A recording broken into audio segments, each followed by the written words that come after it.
And in this hour, I believe he certainly needs God's wisdom to be able to know what is best for our region and the courage to carry it out, especially with oil crises coming up now too, hey?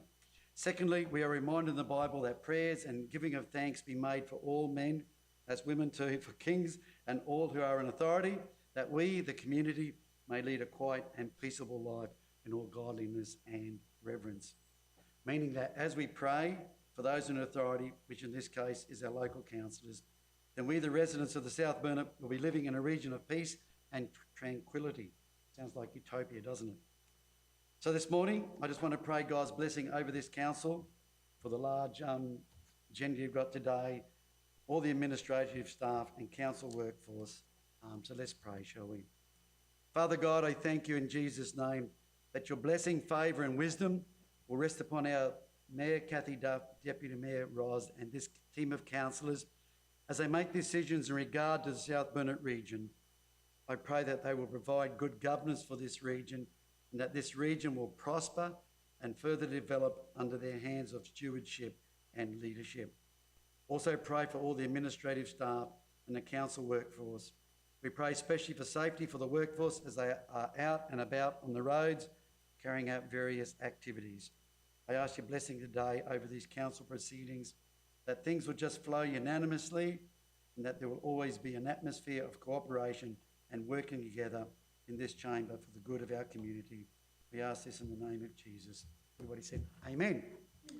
Thank you for having us, and God bless you all. Hey? Thank you very, very much for those wise words. Thanks, Pastor Lyle. I just wanted to go back to leave of absence and apologies, because we should have apologised for CEO Mark, and we have our wonderful acting CEO, General Manager Aaron Meehan. So look forward to working with you over the next couple of weeks. So now we're moving on to the recognition of traditional owners, and I'll ask Councillor Danita Potter to do that. Thank you, Mayor. I'd like to acknowledge the traditional owners of the land upon which we meet and pay my respects to the elders past, present and emerging. Thank you. Thank you, Councillor Potter. Now we're moving on to declaration of interest, and I believe that Councillor Sander has a couple. Thank you. I'd just like to send a big shout out to the local government guys who are watching today and everyone online. In accordance with S150EL and 150EM of the Local Government Act 2009, I, Councillor Heath Sander, inform this meeting that I have a prescribed conflict of interest in relation to item 13.1, contractual arrangements entered into over $200,000, and the nature of my interest is due to myself and a related party being my wife, Rowena Wesling, under our company, Sanders Bobcat, is listed in the attachment to provide contract services to council. In accordance with S150EK of the Local Government Act 2009, I will exclude myself from any meeting, discussion or communication in relation to making a decision on this matter, and I propose to leave and stay away from the place where the meeting is being held while this matter is discussed and voted on. Also, in accordance with S150EL and 150EM of the Local Government Act 2009, I, Councillor Heath Sander, inform this meeting that I have a prescribed conflict of interest in relation to 17.1 Mergen and Wandai Community CCTV cameras, and the nature of my interest is due to myself being the President of the MBDA, the Mergen District Business Association. In accordance with S150EK of the Local Government Act 2009, I will exclude myself from any meeting, discussion or communication in relation to making a decision on this matter, and I propose to leave and stay away from the place where this meeting is being held while this matter is discussed and voted on. Thank you, Councillor Sander. Are there any other declarations of interest? If not, we'll move on. The next item is 6.1 on page 6. It's a petition, and the officer's recommendation is that the petition be received and referred to the Chief Executive Officer for consideration and report back to a meeting of council. So that this one is a proposed truck stop at existing United Petroleum site at 17 to 19 Henry Street, Nanango. So, I'd like to move that motion. Councillor Erkins has moved that. Someone to second that. Councillor Sander. Any discussion? If not, I'll put to the vote. All those in favour? Against? Carried. Thank you. The next item is the confirmation of the minutes of the previous meeting, item 7.1 on page 14. And the officer's recommendation is that the minutes of the Corporate Risk and Audit Advisory Committee meeting held on 3rd of March 2026 be received for information. So that's the first one. So someone to move that. Councillor Deneen, seconded by Councillor Little. Any discussion? Put it to the vote. All those in favour? Against? Carried. The next item is 7.2, the minutes of the council meeting held on the 18th of February 2026 on page 23 of the agenda. And the officer's recommendation is that the minutes of the council meeting held on the 18th of February 2026 be received and the recommendations therein be adopted. Someone to move that. Councillor Height, seconded by Councillor Deneen. Any discussion? If not, I'll put to the vote. All those in favour? Against? Carried. There's no mayoral minutes.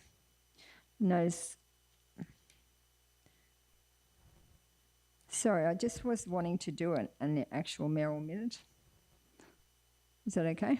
Because a mayoral minute is one. So we discussed yesterday at the recovery meeting that we would endeavour to get Blaze Aid to our region, and as part of that we need to provide some funding. We're working with Gympie Regional Council, so we would put in 2,500 and hopefully Gympie Regional Council will put in the other 2,500. So I just wanted to move a motion that we use the money from the community. I think we've got some money in community grants that we're going to take it out of that and spend that on the Blaze Aid camp. So I'd like to move that, and someone to second that. Councillor Potter. So that the amount is currently, it's $5,000 to get the Blaze Aid camp, but we're still negotiating with Gympie as to whether they put in the other 2,500 or whether we have to put in the whole 5,000. Councillor Potter. We're meeting with Gympie on Friday. We've got an online meeting with Gympie on Friday to discuss. So if we put it in the motion, if we say that we delegate to the Chief Executive Officer to finalise the amount. Yeah, through the chair. Good morning, councillors. So what I would suggest there is probably we would include that at the third quarter review, Kerry, if that's the case. So, so if that's the case, I mean, we can help draft that now. So what we could write, Danielle, if you're happy, if the mayor wants to move, is that council delegate to the Chief Executive Officer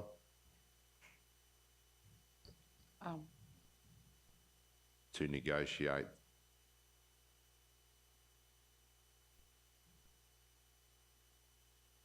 the engagement of Blaze Aid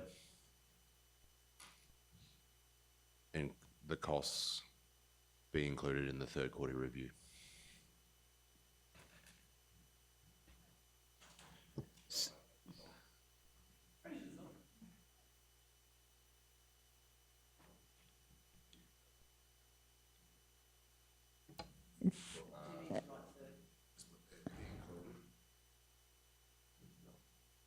Can I just ask, Madam Mayor, you said 2,500 and you said that you're hoping to get the 2,500 from Gympie.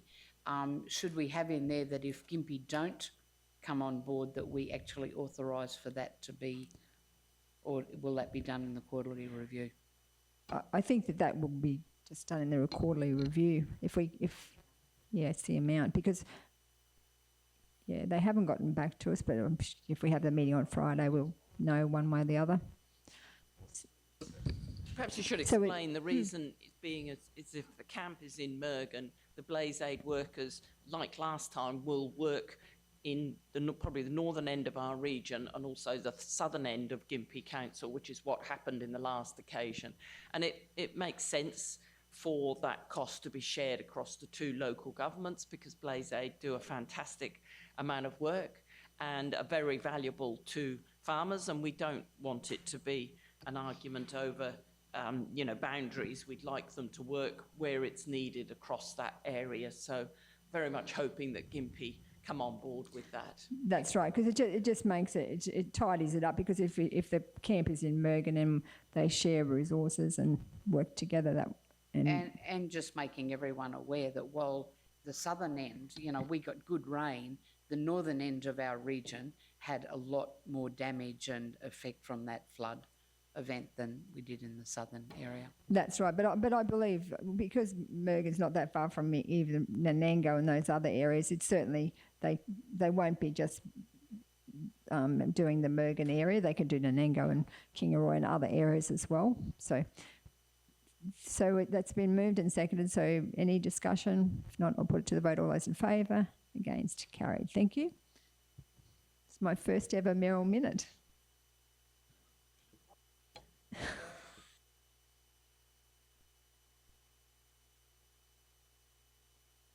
The next item is 9.1, and it's on page 57, and it's notice of motion, Deputy Mayor position. And the officer's recommendation is that pursuant to section 1653 and 1654 of the Local Government Act 2009, Council declare the position of Deputy Mayor vacant, and we were going to add on at the 3rd of April 2026. Sorry, Mayor, shouldn't that say the 4th? So then there's no lapse of, because if it's vacant from the 3rd, that means it's vacant from midnight on the 3rd? So we would say, That's right. No, vacant on like midnight at the start of the day. Whatever's easiest. declare the vacant. Councillor Potter, did you want to put the wording that you'd think? Mayor, I just think it should say the 4th. Oh, We can share for a day.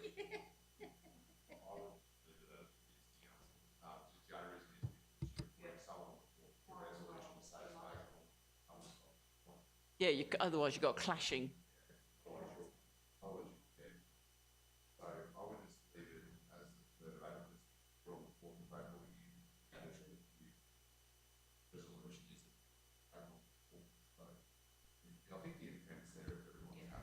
We're all fine with it. so, okay, so vacant from the 3rd of April 2026. So someone like to move that? I'll move it. Councillor Erkins, seconded by Councillor Deneen. Any discussion? Not put it to the, Just sorry, wondering, Councillor Sander? If you put the word end of the 3rd of April, that would solve the whole issue. Vacant from the end of. From, Vacant from the end of the 3rd of April. or midnight the 3rd of April. That would solve. Midnight? I'm going to ring you up at midnight to say it's all yours, handing out. So, so, so, Are we getting too caught up? so we've We're got, getting overly so we've caught got, up. sorry, we've got Deputy Mayor Height has had her light on before you. Sorry, Councillor Erkins. Is it my motion? Yeah, oh, sorry, yes, that is correct. You do have the right to speak to your motion. That is I correct. would just like to thank Councillor Height for her contribution to our role as council, as Deputy Mayor, and I would like to wish Councillor Little all the best. We haven't got to that one yet. That's the next sorry, motion. but okay, I'd like to wish the incoming Deputy Mayor all the very best. Thank you, Councillor Erkins. So I would like to reiterate what you have said, and thank you, Deputy Mayor Height, for being the backup that for me, and it's really important because it's good to be able to bounce ideas off Deputy Mayor, and also have to know that if anything untoward happened to me, that there was someone else to step into the position. So thank you for your contribution. Thank you. And I'd just like to add that when Mayor Duff introduced the idea of rotating the Deputy Mayor, I was a little bit, sure that's going to work. But I actually think it's been incredibly valuable to us as a team, to show that we've all been working together as a cooperative and cohesive team. For me personally, it's been a huge privilege and an honour to be the deputy, and I've really enjoyed it. And Thank you very much, everybody, and I look forward to the next incoming at 1 minute past midnight on the 4th. Thank you. So are we ready to vote? Put it to the vote. All those in favour? Against? Carried. Thank you. So the next item is, where is it? On page 58. So that's the next page. And it is the officer's recommendation is appointment of deputy mayor.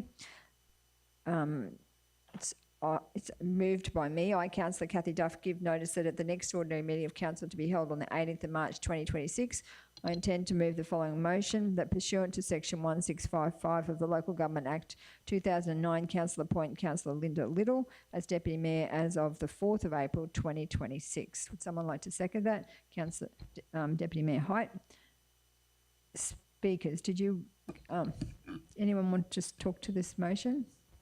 So, Okay. Councillor Little. So I just also want to acknowledge and thank Councillor Height for the role she played as Deputy Mayor and how helpful she was to you. And if this gets voted up, I certainly hope to be able to do as good a job as everybody else who has already been the Deputy Mayor in this term of local government. And thank you for giving me the opportunity. Thank you. Look forward to working closely with you. And yes, I think it is a good. It's worked really well with the rotation, and just to keep the team spirit and everybody's has the shared role. So, any other discussion? If not, put it to the vote. All those in favour? Against? Carried. Thank you. The next item is Councillor Division update, so I will go first.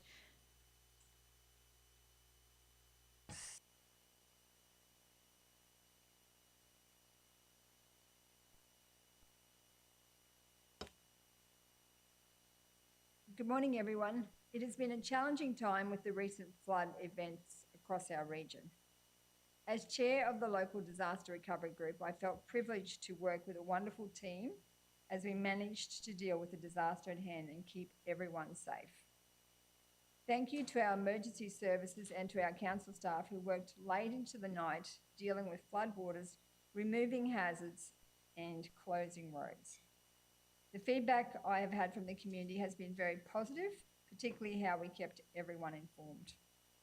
I would like to thank in particular our roads team working in conjunction with the Department of Transport and Main Roads for the professional way they tackled the damaged road network and the concern they had for our rural businesses, particularly around getting trucks in and out of our region to ensure that our piggeries and feedlots were able to continue to operate with minimal risk to animals.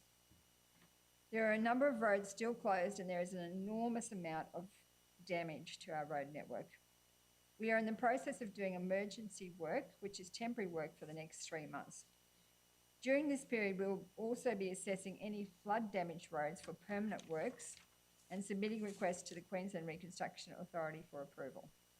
Please continue to report any road damage to Council's number 41899100. It was also wonderful news for our farmers when it was announced that we were joined with other regions to make it one event. This has ensured that our farmers are now eligible for grants. We are in the process of encouraging them to jump onto the Q Rider website and have a look at the available opportunities. We are also working to bring Blaze Aid to our region with a camp potentially in Mergen at our PCYC. We are asking farmers wanting help with fencing to please go onto Council's disaster dashboard and fill out the community survey. Thank you to the local disaster recovery chair, Councillor Danita Potter, and the subgroup chairs, Councillor Deneen and Councillor Sander, for your work so far. We have a long way to go with the damage still being assessed, community surveys still coming in, and plans in place to run recovery hubs. I look forward to working with our wonderful community and our fantastic council team as we navigate the recovery together. Thank you.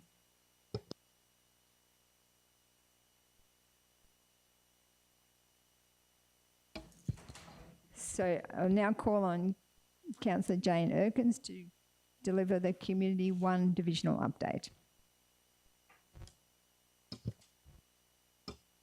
Thank you. Good morning, everyone.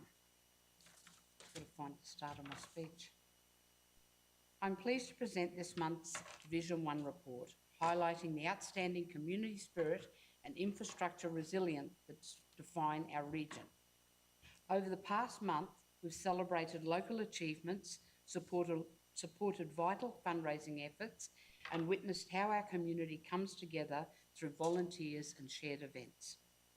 Nanango has been vibrant with activity. We held our monthly morning tea at Ringsfeld House, where our dedicated volunteers created a wonderful gathering. Their contribution truly makes these events special. Ringsfeld House also hosted the Back to Nanango reunion, a cherished yearly event that brings together ex-residents and current locals for meaningful catch-ups. The day was beautifully attended, and the handmade market in the front section of the gardens showcased our talented community members and their exceptional homemade goods, another resounding success. And can I also add that the Parks and Gardens team had our gardens at Ringsfeld House looking absolutely beautiful, truly a showcase. I attended a tourism event at the Barkers Creek restaurant. Can recommend their meals and service. It was great to attend a workshop with the Youth Council. We certainly have a great group of young people, and it was very interesting to join some of the activities which shared some of their personalities and some of the councillors' personalities. I also attended the Dinner Under the Stars event, which is hosted by the King Roy's Men's Shed. This event raises vital funds for Life Flight. These gatherings strengthen our community bonds and support causes that matter to us all. Despite a major rain event bringing up to 300 millimetres across our lower region, I'm pleased to report that community feedback on our road performance has been excellent. Our infrastructure held up extremely well. While there is some huge damage done to some roads, we were let off pretty easy on some of our roads. On a lighter note, the park run at Rosgregor Park continues to thrive, offering Saturday morning exercise for all fitness levels. That's run by another group of volunteers who give their time not only on Saturday mornings but also go check the track is safe and are quite often out there sweeping grass and rubble off the track. I attended an information evening regarding the battery installations in the region, and I've put details of their need for contractors and staff. I've posted this on my Facebook page for any interested locals. We also honoured our service members at Afghanistan Day, organised by the Nanango Returned Soldiers League, where I proudly laid a wreath on behalf of our community. The local Nanango Army Cadet Group were in attendance, and they're a true credit to our region and their parents. The Life Flight Gala Dinner was a privilege to attend on behalf of the South Burnett community, and it was great to see Leslie and Frank Honey in attendance. Frank has, for the past 13 years or so, put on a magnificent Christmas light display in Nanango, and all donations given there go to Life Flight. I'm also very happy to highlight the pool pod installation at Nanango's Aquatic Centre, which was supported by the Heritage Community Grants. This accessibility initiative allows those with disabilities to safely access our pool, a wonderful community achievement. And that is a great pool. It's heated. At the moment, there's some maintenance happening, but it'll be open again shortly. And it is really coming into winter. We've got the hydrotherapy pool there, but also the indoor 25-metre pool is heated. And now with that installation of the pod, for those who find it difficult to get in and out with the ladder, it's there for use. During the month, I've also met with the Nanango Sporting Association, Nanango Kennel Club, Nanango Football Association, and Nanango Tourist and Development Association. All these organisations give generously to our community.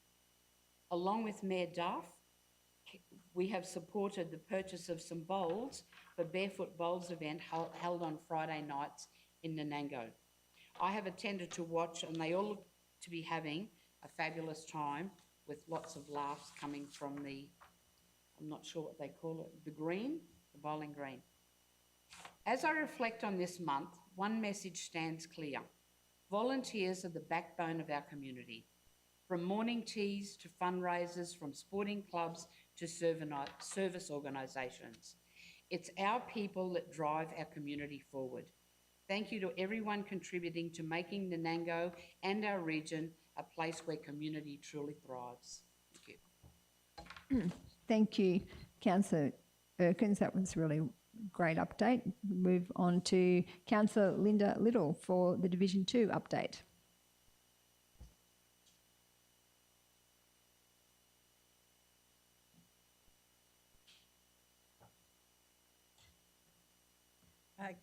Good morning and welcome to people in the chamber and watching online.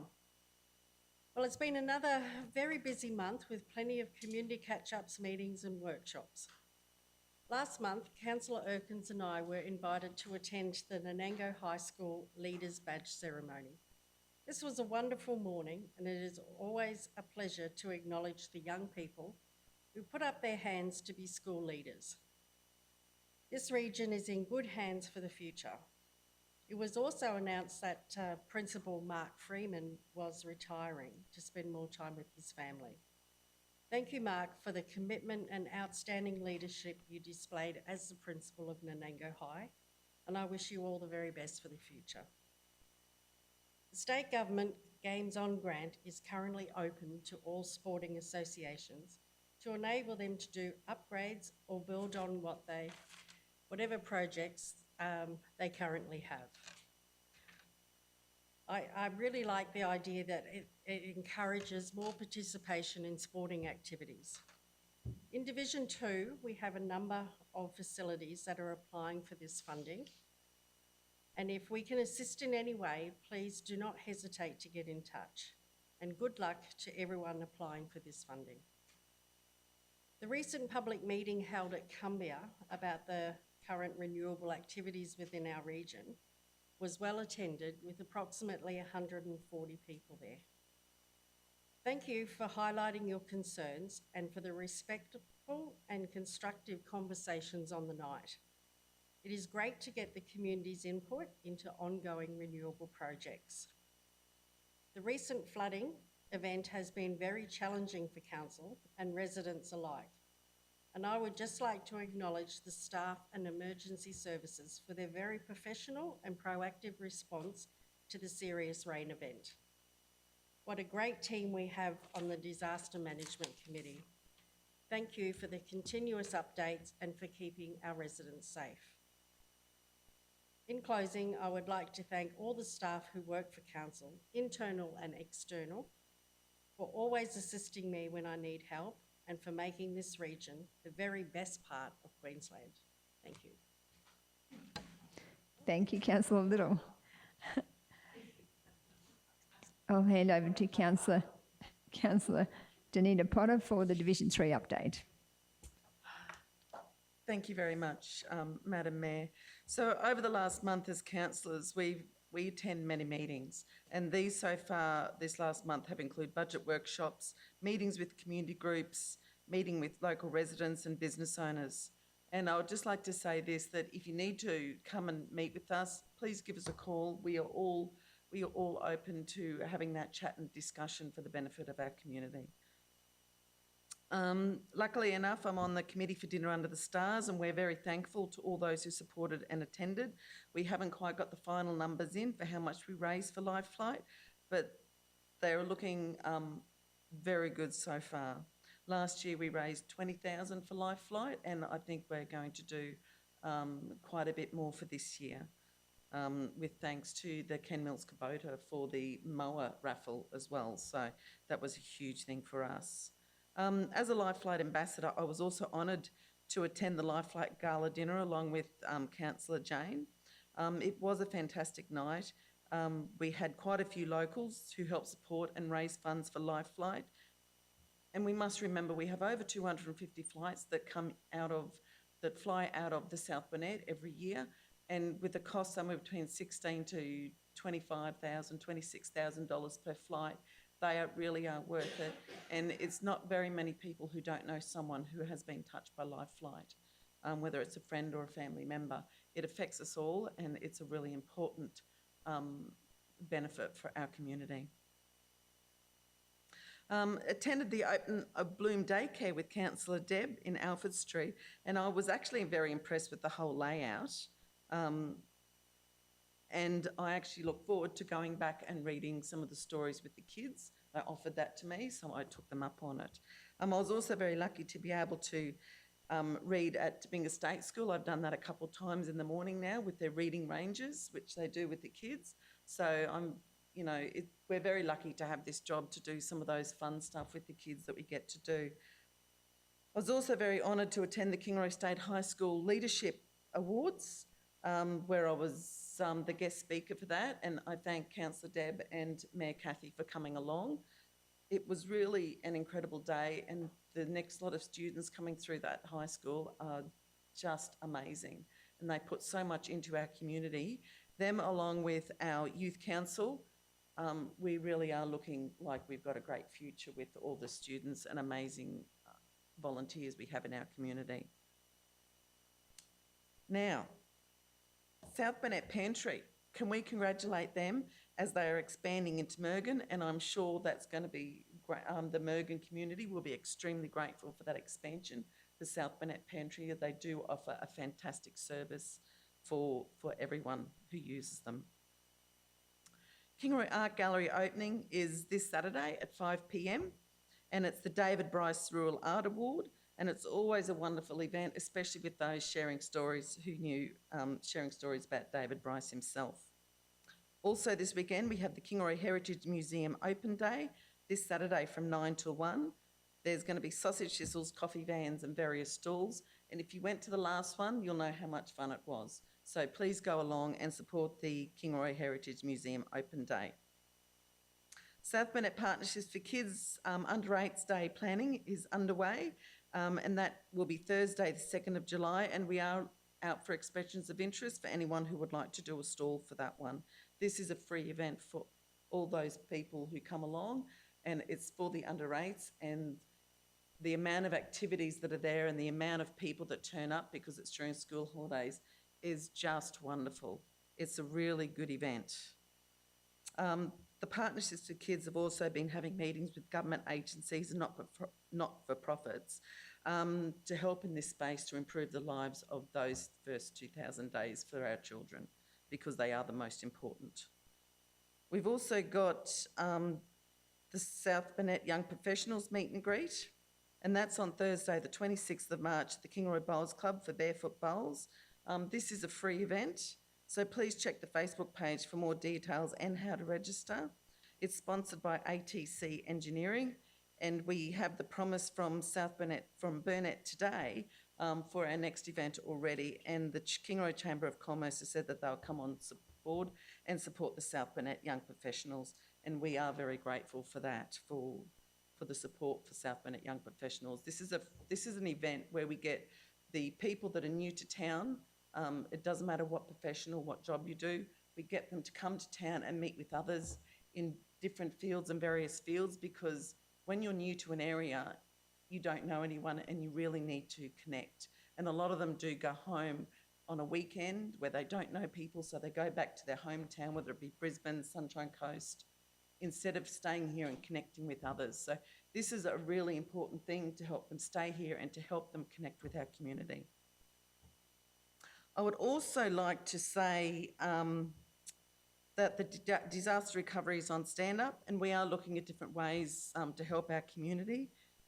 So the Mayor's already mentioned Blaze Aid before, but what we really need you to do as a community is encourage yourselves and encourage your friends and anyone you know to fill out the Community Impact Survey. So if you go to the disaster dashboard, along the top, click on Recovery, third line down, click on Community Impact Survey, and that's something that is really, really important that we really need our community to fill out so we know where we're going from here, and especially for the farmers, because if you want help from Blaze Aid, we really need that information. And thank you to all the staff who have helped during this recovery, because it's been quite a stressful time.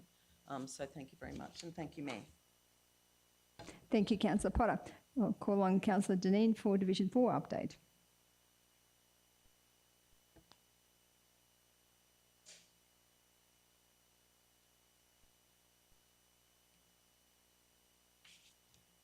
Thanks, Mayor Duff. Good morning, everybody here and online. We have been busy this month. When I flicked through my calendar to work out what we'd done, it was actually quite a lot. Councillor Potter and I attended quite a few things together, a meeting with the local Queensland Police Service, the new head there, Scott Prendergast, who is so enthusiastic, and it's so wonderful to have such a great community of police in this area. They do a wonderful job, and they're called on at difficult times, as we know. Boston Show, Motors in Mocha. One of the meetings we went to was very well chaired, as always, by our Mayor Kathy Duff, who is kind of a bit of an expert now at chairing meetings that may not be quite as easy as we thought they'd be, and doing a great job. We have Councillor Sander and Councillor Little, who are very instrumental in keeping people on track and on time, and it works really well most of the time. Only one or two people got more than one go, didn't they? It was a really valuable event because it gave people a chance to vent and to talk about what their concerns were and to listen to others. So that went beautifully. Interesting thing that we went to this month was the natural burial info at Virgo's, which was pretty fascinating and much more than we thought it would be. So thoroughly enjoyed that. The sale yard's opening at Coolabunga. We have a wonderful sale yards. We're a primary producing network here. Our farmers are really the integral part of our region, and how wonderful to have council putting money into the sale yards here, because I've only ever sold my cattle through Coolabunga. I don't want to go anywhere else, and now we're getting lots of other people who are grateful for the work and the money we've put into that. And the agents, the producers, they're very happy with the upgrades, and there's more planned there. So it's great to keep this a central hub of cattle in the region. We also attended Don Davey OAM's funeral service, and talking, as most of us have, about volunteers, Don was certainly a beautiful example of that. And as his son said, he made everybody feel welcome and part of things. I vividly remember the first time as a councillor going onto the rotunda on Anzac Day, being so nervous, and Don just was wonderful. So we're very grateful to him, and he's going to be sadly missed. I also attended the Memorandum sub-branch AGM, and not to have Don there was not the same, but still a wonderful group of people, and they'll carry on because they're great volunteers. We did get to go to the Rock and Roll Day, Danita and I, Councillor Potter and I went to the rock and roll lessons that they had. I'd love to go back, but I'm not that, I'll try. Danita was great though, even with her a little bit lame at the time, so it was fantastic. The last thing I wanted to add was, well, there's two things. I was privileged to be the guest speaker at International Women's Day, one of the guest speakers at the Kingaroy State High School event, and that certainly gave the young people in attendance a look at how diverse women can be, what society's expectations are, how it's changed, and what opportunities there are for women.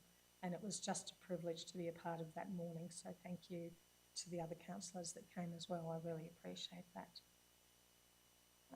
And I also was lucky enough to attend the Red Earth program at the Bunya Mountains. Aren't we privileged to have the beautiful Bunya Mountains, as I always say, one of the most beautiful spots in the world in Kingaroy, a traditional meeting place for Indigenous people and for everybody. To go up there and be surrounded by people who are like-minded and who are enthusiastic, with many volunteers into that organisation for many years. It was just a privilege, and I thank you very much. So, thanks. Thanks, Councillor Deneen. I'll ask Councillor Sanders to give the Division 5 update. Thank you.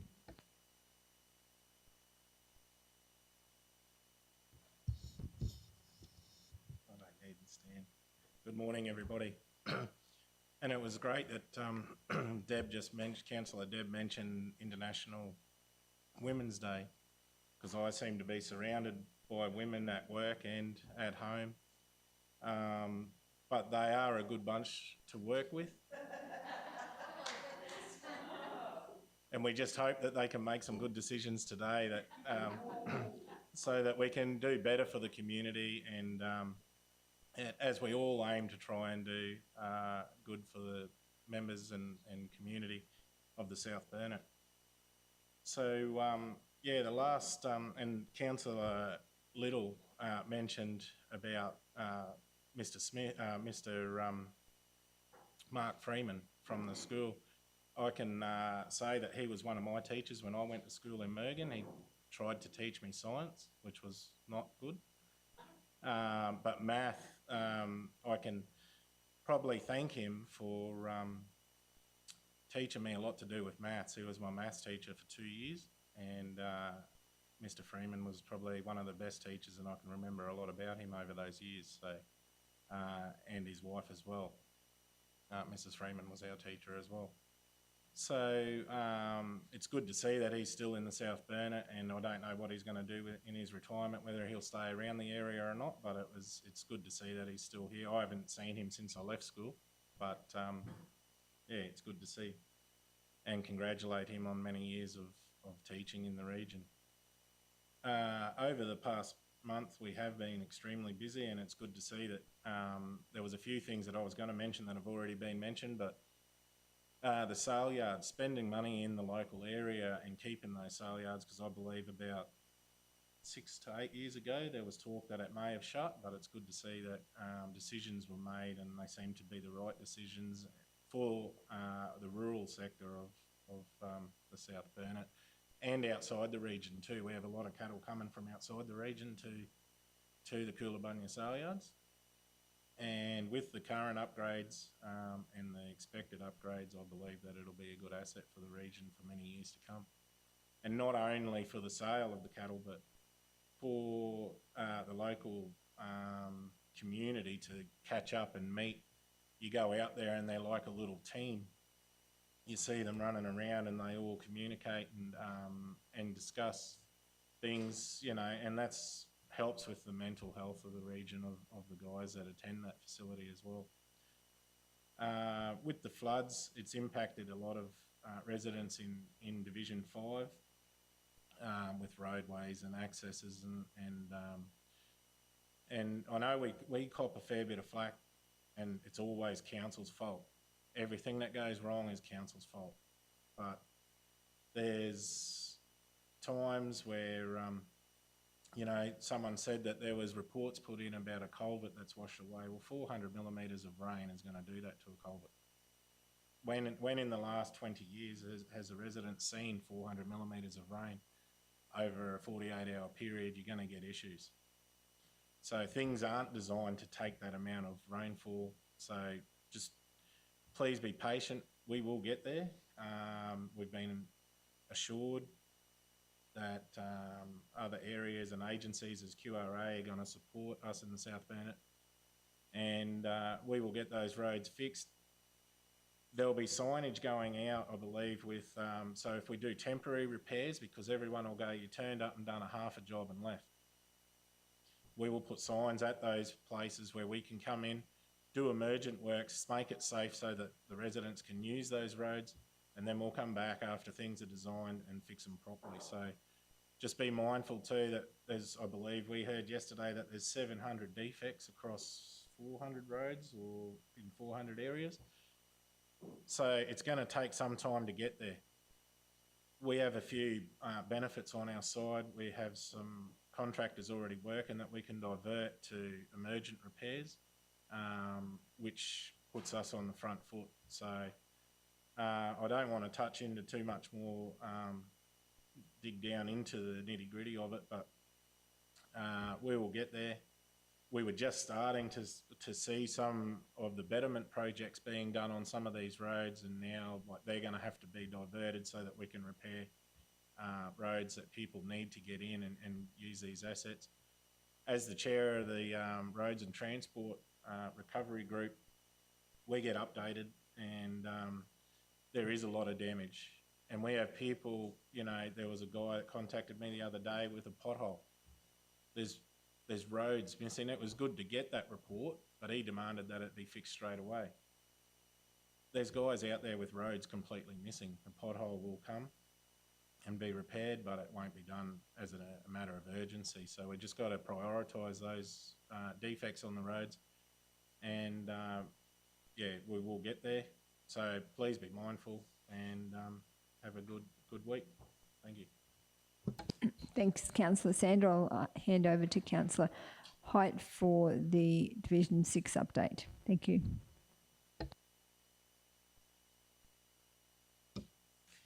Good morning and welcome to an update of Division 6. A couple of things have been happening this month. First of all, I attended the school investiture at Wandai State School. It's always wonderful to see young people stepping up to leadership positions. Good luck to all the new school leaders. Next event on the leadership theme was attending the Mergen Show dinner, and it was great to see young people stepping up to be showgirl and rural ambassadors. It's a wonderful opportunity for them to represent our communities in our region and also get the opportunity to learn to speak in public and present and represent our area. South Burnett Rail Trail Users Association, AGM, a great group of volunteers who work to support and progress the rail trail as a valued asset of our region. Their next event is Taste the Trail on the 13th of June. This is the sixth of these Taste the Trail events, which bring visitors to our region to enjoy a ride on the rail trail, but also to spend time and invest in our region. This is just one of the very many community groups and valued volunteers who contribute so richly to our region. With Councillor Deneen and a few others, we listened to Councillor Sander at the Natural Burial Seminar, which was thought-provoking and interesting. The country music camp out in Waroolan was a great success. I think this is about the third or the fourth that they've had from the hard-working committee. Great opportunity for people to come and stay in our free camp. Great to see lots of caravans in the free camp, and also to bring visitors to our region to support local businesses. As a council, we have been involved in wind farms and wind farmed accommodation, particularly in the last few months, and a few people have mentioned this with new batteries and wind farms coming. I can assure everyone that we are doing our absolute best to secure benefits for our whole region and our residents from these significant projects in our region, but it can be challenging. It was another great art exhibition in Wandai this month, definitely worth a look. And at the Wandai Art Gallery AGM, long-standing President Elaine Medill stood down, and we welcomed Maureen Irvine as the new president. Elaine has been a fantastic president for very many years, and we're delighted she will stay on as a volunteer. And at the AGM, it was agreed to name the new extension the Elaine Medill Deck in recognition of the huge amount of work she has done, and we certainly thank her for her tireless work.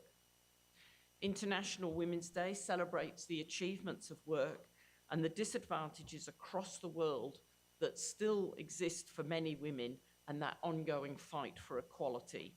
And I congratulate Kingroy State High School for the lovely breakfast they put on and the guest speakers, including Councillor Deneen, to talk about how women have become such valued part of our society. I'd like to congratulate the Proston Show for a wonderful show. It's always a great show. And it wasn't until driving home afterwards that the heavy rain started. So they just got the Proston Show in time. It was great rain, but as Councillor Sanders mentioned, we have had a huge amount of damage across our region, particularly in the northern end and across roads, and a number of farms flooded. There are grants available for primary producers, and I was delighted that Q Ryder announced those on the weekend very quickly, that there are grants available plus low interest loans, so farmers can very quickly get back on top of that.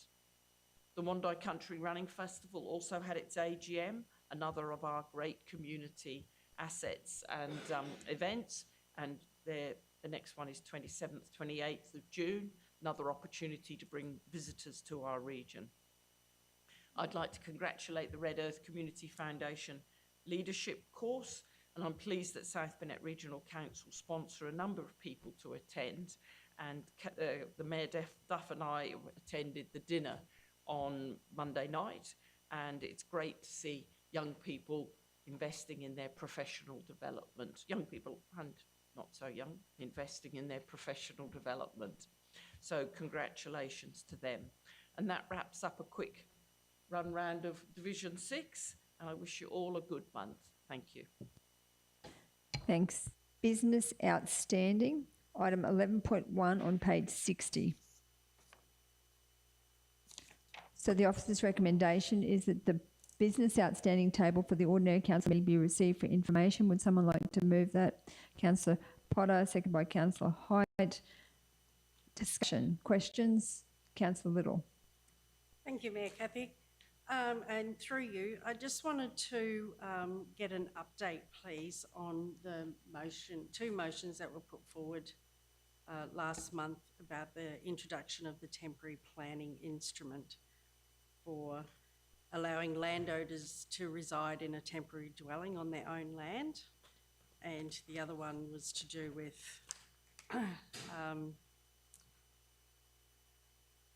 doing a balanced compliance approach to family or those who relate as family occupation of sheds or caravans with basic amenities during the current housing crisis. Thank you. I'll hand over to Manager Simon to answer those two questions. Yeah, please. thank you, Madam Mayor. Look, the temporary planning measures, I mean, currently anyone who is, for example, building a dwelling, who's got building approval, planning approval if needed for a dwelling to be commenced, they have the rights to look at what's called temporary accommodation, typically often a caravan, on the land while that's going on. Wider issues of temporary accommodation is not handled through the planning scheme, and it will be something that our local laws and the review that is commencing on our local laws needs to look into. And I think, if I may, Councillor, I think it's a very good suggestion. I think we really do need to look at this. We've got clearly major pressures coming on for the need for additional accommodation, and I think the idea of temporary accommodation is very good. Of course, there is also the existing opportunity for many homeowners to look at putting on secondary dwellings on their property. That is currently available to them. In many cases, they don't need planning permission. They will need building approval. They won't need planning permission. In some cases, they will need planning permission, but we very happily will guide any members of the public who wish to make an inquiry about opportunities for secondary dwellings on their existing properties. Thank you for that, Manager Simon. That's really great information. I was just wondering though, do we have a time frame on being able to get these local laws looked at and workshopped and that? Because I sort of like to strike while the iron's hot, as such. I understand that. I may pass that over to General Manager Kerry, please, if I may. Through you, Madam Chair. Lights off. Yeah. Yeah. Oh, okay. So we currently have the local law review underway. What we're hoping to do is start progressing that a little bit faster now that we've got one of our team members that had been on maternity leave back on board. So I'll work with the CEO once he's back to try and fast track a little bit some of the local laws and how we'll do a proper timeline when we're expecting to progress some of these, bring them to council for workshops, really get into the nitty-gritty of each of those and just see, what needs to be added to them, changed, to make sure that they're, what we need. So unfortunately, I don't have an exact timeline now, but yeah, we'll work with the CEO when he's back and we'll try and progress a little faster where we can. Thank you. That's great to know. Councillor Erkins. Thank you, through you, Madam Mayor. While I thank you, Simon, and thank you, Kerry. While I understand the difficulties of it, and I understand that you can put in an application to build and then you can stay, I think the purpose of my motion originally was the fact that many of these people do not have finances to be able to put in an approved dwelling. I also think that what we can't lose sight of is the fact that people have to live somewhere. And at the moment, I know we get a number of inquiries from residents who question us allowing people to stay at our free camps. But again, I say people have to live somewhere. And I think while I am aware of building constraints, if somebody has a shed in their backyard and they have a family who are paying, upwards of $400 a week, that now we're having people who come into the real estate saying that they are paying $400 a week, their lease is about to end and their landlord has raised the price and they have no option. They cannot stay there because they can't afford to buy it. And I understand, as I said, the constraints of building regulations and planning regulations. So like Councillor Little, I'm very keen to see us work through our local laws to see what we can allow. Again, it's on a temporary basis. We're all hoping that housing will become available. But, I seen this morning a post of a 70-something-year-old man who is in a share home, and he said, at my age I expected to be able to be in my own home, but the rents just priced him out. And even in the share home, they are looking that they're going to be closing this home that he's in, and he's in his 70s and going to be homeless. To me, that is not acceptable.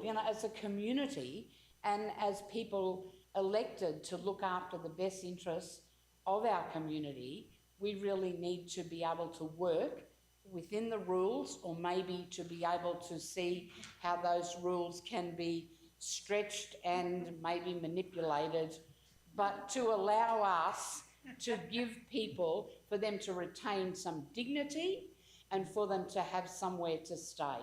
And, I spoke to a lady the other day who has 2 children, a job, cannot find a rental. She is living in a tent at a caravan park with 2 teenage children. That is just absolutely disgusting. Yeah, it's disgusting. Thank you. Councillor Deneen. Mine is not that one, it's the next one, page 75.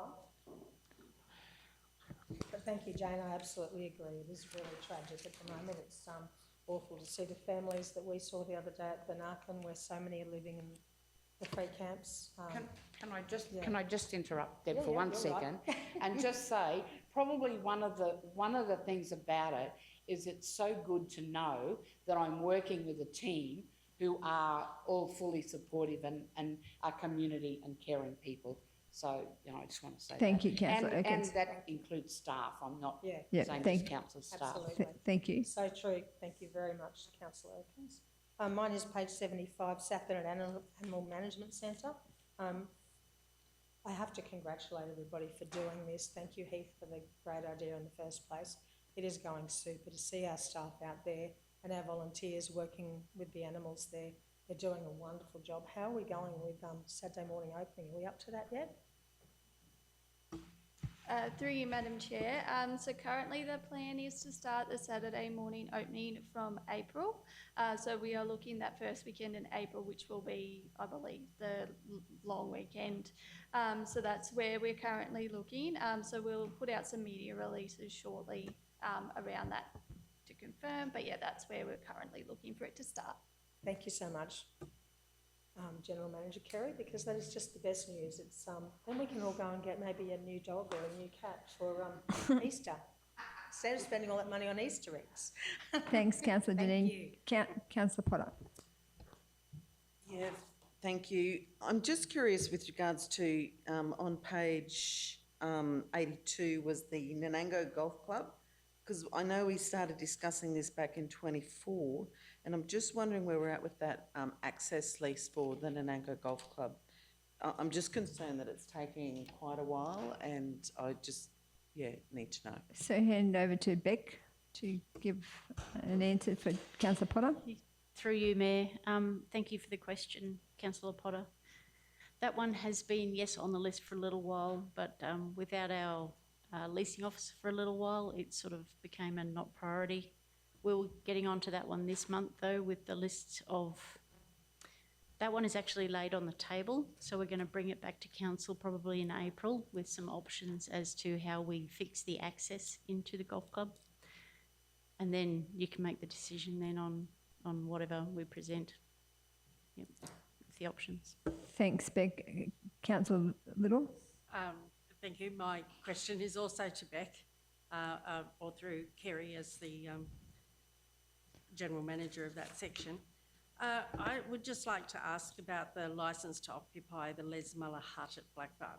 So this originally came to council in November of last year, and it's really just a renewal of a lease.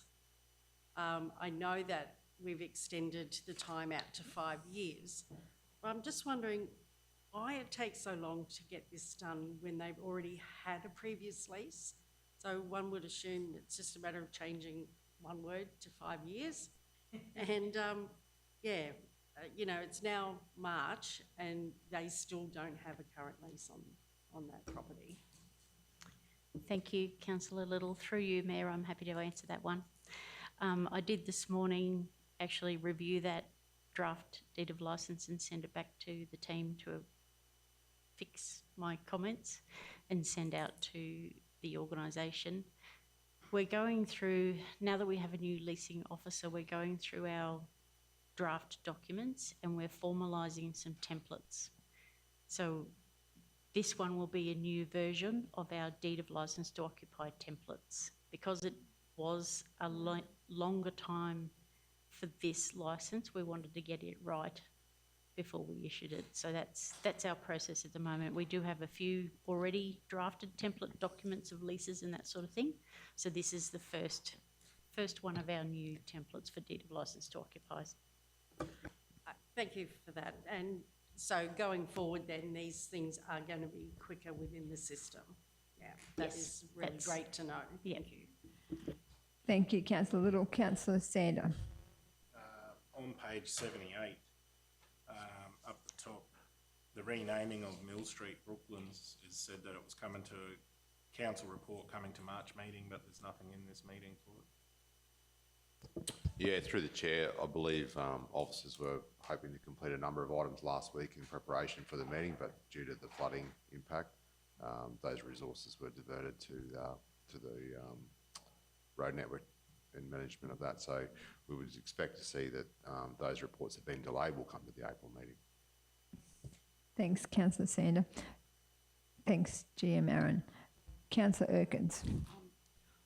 I know we've had a lot of issues with leases because we haven't had our lease officer, but I'd just like to thank council staff because the Nanango RSL are very happy that they have got their lease. They're going to have a welfare centre and we approved the building behind the RSL, and there was a lot of, I know there was a lot of mucking around, and I know the RSL committee were very, very frustrated, but they were very, well, maybe frustrating as well.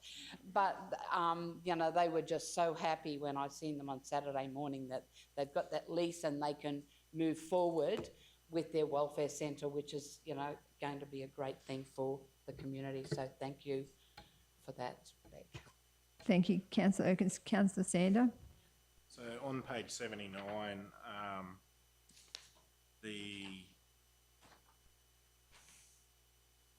actually, it's not on 79, it starts on, yeah, it is on 79. Deborah Ross's deputation to council for the Mergen Free Camp. It says that on the 6th of March that the current services listed are being reviewed as of the part of the legal review has been finalised. I'm just wondering where that's situated at and when that will come back. Yeah, through the Mayor, I'd have to take that one on notice, councillor, and happy to provide council an update when I get that information. Thank you. So any other business outstanding questions? So it's been moved and seconded, so we'll put it to the vote. All those in favour? Against? Carried. Moving on now to item 12.1 on page 85, which is the adoption of the Cultural Advisory and Working Group Terms of Reference. So the officer's recommendation is that South Burnett Regional Council Cultural Advisory and Working Group Terms of Reference Strategic 047 be adopted as presented. Would someone like to move that? Councillor Potter, second by Councillor Dineen. Any questions? If not, put it to the vote. All those in favour? Against? Carried. The next item is 12.2 on page 90, adoption of the South Burnett Regional Council Caretaker Period Policy. The officer's recommendation is that South Burnett Regional Council Caretaker Period Policy Strategic 062 be adopted as presented. Someone to move that. Councillor Potter, second by Councillor Height. Any discussion? If not, put it to the vote. All those in favour? Across? Carried. The next item is 12.3, Grant Opportunity Residential Activation Fund, round 2 on page 97. And the officer's recommendation is that South Burnett Regional Council deem the associated operational road works, internal stormwater and earthworks for the Kingsgrove Living Development Project, 73 and 75 Buckingham Street and 48, 50 and 52 Logan Street, Kingaroy, required per the decision notice dated the 24th of December 2025 as essential infrastructure. And number 2, prepare and submit a grant application on behalf of the developer Greenidge Proprietary Limited ATF, the RM and SM Burgess Family Trust for the Residential Activation Fund Round 2 opportunity. Would someone like to move that? Councillor Potter, second by Councillor Dineen. Discussion? Comments? If not, put it to the vote. All those in favour? Against? Carried.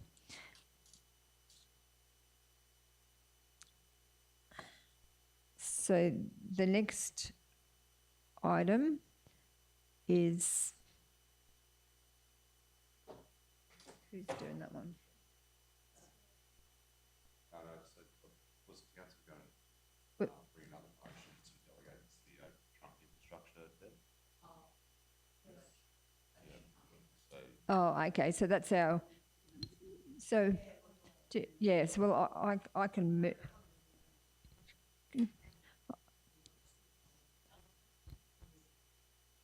Have you got that wording? The South Burnett Regional Council delegate to the Chief Executive Officer to prioritise and submit additional residential activation fund applications for council trunk infrastructure. So I'll move that one, seconded by Deputy Mayor Height. And that's just a motion from the floor. Any discussion on that one? So we're going to put in for significant trunk infrastructure. I might just get GM Aaron to talk to that.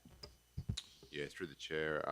So the Residential Activation Fund has been released by the Queensland Government, which supports the installation of trunk infrastructure to support housing development across the state. In our case, that obviously some of the trunk infrastructure requirements, particularly around water and wastewater, have affected the ability for some of the developments to go ahead, and also, to actually warrant seeking approval given the costs involved. Council has a number of projects that it will be looking at for trunk sewer going into the northern part of Kingaroy, and also for a major water main and reservoirs which would service along Harley Street and then also into the southern eastern parts of Kingaroy as well, hopefully to support development now and into the future. And ultimately, if we were successful in receiving support from the government for these applications, it would make a big difference to our community. So we'll be putting our best foot forward to submit those. Yeah, so that's a very important application, those particular applications for our trunk infrastructure, because they're millions and millions of dollars and will make a massive difference. Councillor Erkins. I'd just like to know, when we're doing these things, do we look at any of the other towns other than Kingaroy for development in those? Because I know Blackbutter's a very fast-growing area. I know Nanango, Wandai, Kingaroy. Do we look across them, or do we only look where there are currently developers looking at developing, or do we do anything to try and encourage developers to the other towns? So I just want to say that with these particular ones, you had to have a developer that was going to, and they're meant to actually have a at least the approval, the planning approval to partner with, so council can prove that the reason why we need that trunk infrastructure is because we're going to open up so many houses, because there's that development is in the background. So that's why, but I'll also hand over, I think Manager Simon wants to talk, so say something. Sorry, through you, Madam Mayor. Look, as far as the activation funds are concerned, you need to have at least in place preliminary planning approval. Ideally, a full development approval, but at least preliminary approval. So we've been looking at where developers have approached us, approached council, to look at what opportunities. It's just so far there has been a focus more on developers coming towards us around the Kingaroy area, but that does not exclude or whatever other areas. It's just been the way it has just come with different developers approaching us. Thank you. And GM Aaron wants to comment, or our acting CEO. Through the chair, to answer your question, Councillor, yes, we do look at other towns and we have looked at the trunk infrastructure requirements for them. If we had eligible projects, we would be submitting those also. So the water and wastewater team have done that. The trunk infrastructure for water and wastewater for growth, currently, is my understanding, is listed at those major projects for Kingaroy. Yes, we have treatment plants and all those things we would like to see upgraded, but they're not generated for trunk infrastructure by development in the other areas. So I do know that I have attended a couple of pre-planning meetings with people looking in Nanango, and I'm pretty sure that they walked away because of costs. So I just want to make sure I'm not saying it's not, but I do know that the development is encouraged in Kingaroy, and as a representative of Nanango, I would like to see a little more encouragement for people to develop across the region rather than just concentrating on Kingaroy as being the major town, because the other towns, they contribute to our community as well. Thanks. Thank you, Councillor Erkins. Councillor Dineen. I just wanted to note it on record that we are extremely grateful to the state government for these projects. We have terrific staff here that are fully going ahead with applications for infrastructure, which is vital. And we know of developments here that have been put off and put off and put off. And the main reason was the trunk infrastructure costs. So this contribution by state government is very welcome. Thanks. Thanks, Councillor Dineen. Any other comments, questions? If not, we'll put to the vote. All those in favour? Against? Carried. Thank you.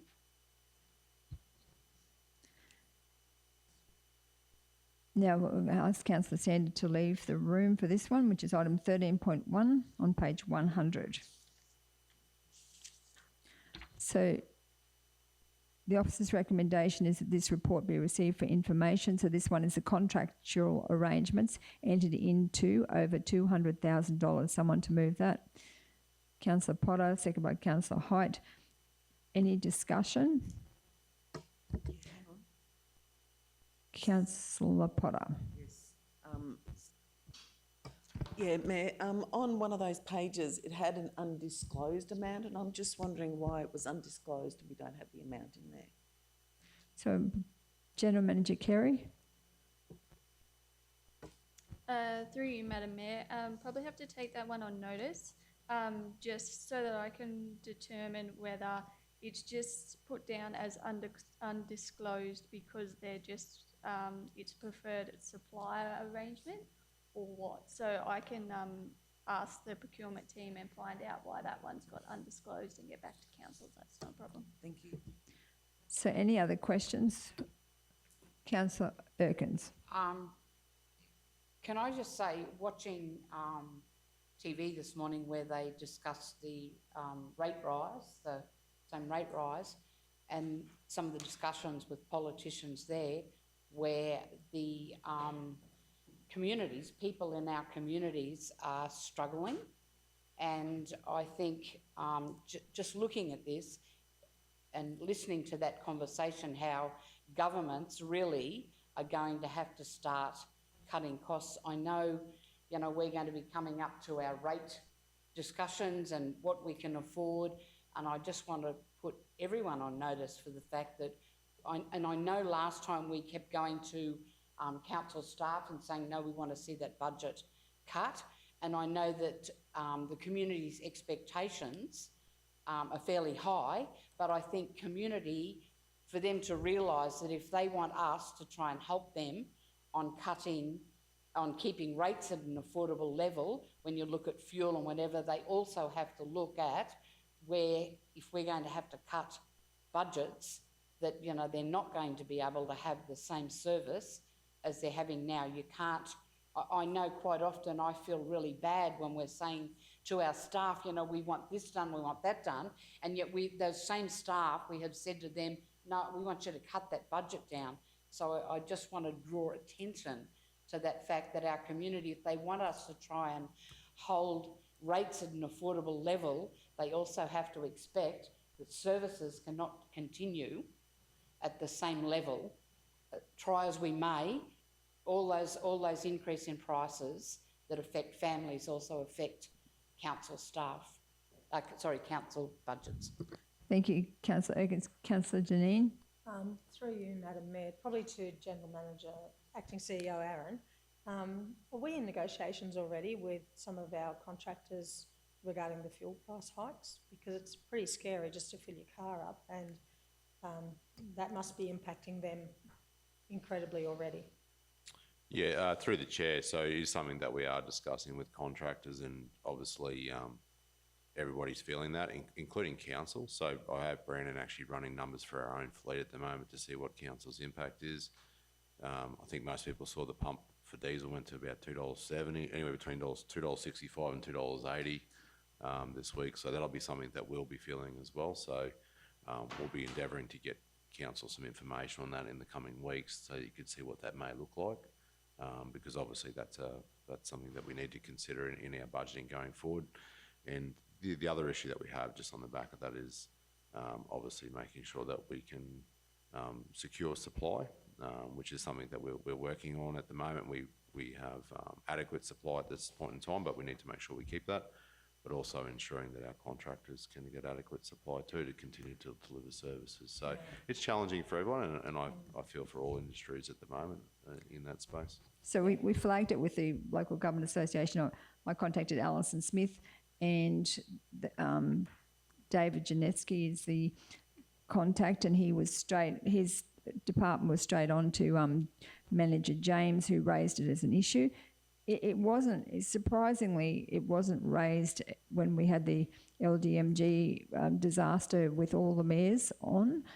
There was only, I think there was only one other mayor who raised it, but it certainly is an issue, and Alison was really pleased to work with us and wanting us to continue to advocate through the Local Government Association to make sure that we are flagging any issues that we have in our region, because they don't want us to miss out or be disadvantaged in any way. So, and you know, even a week ago it had gone up 20 to 30 cents, the diesel, and now it's gone up another 60 to 80 cents, and it's just escalating so quickly. It's pretty scary, especially the lack of supply in the future being guaranteed. So thank you very much for that answer.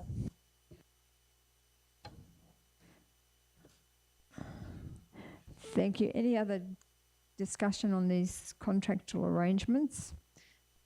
Ready to vote? Put it to the vote. All those in favour? Against? Carried. If someone could let Councillor Sander back in.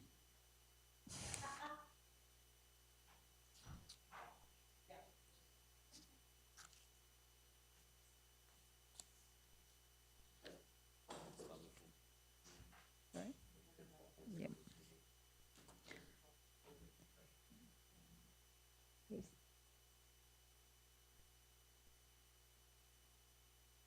So I think we should break for morning tea before we do the financial information, if that's okay. So Councillor Erkins has moved and Deputy Mayor Hyde has seconded. Put it to the vote. All those in favour? Against? Carried. Thank you. If we come back at, how long do you reckon, 1:45?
So welcome back, everyone.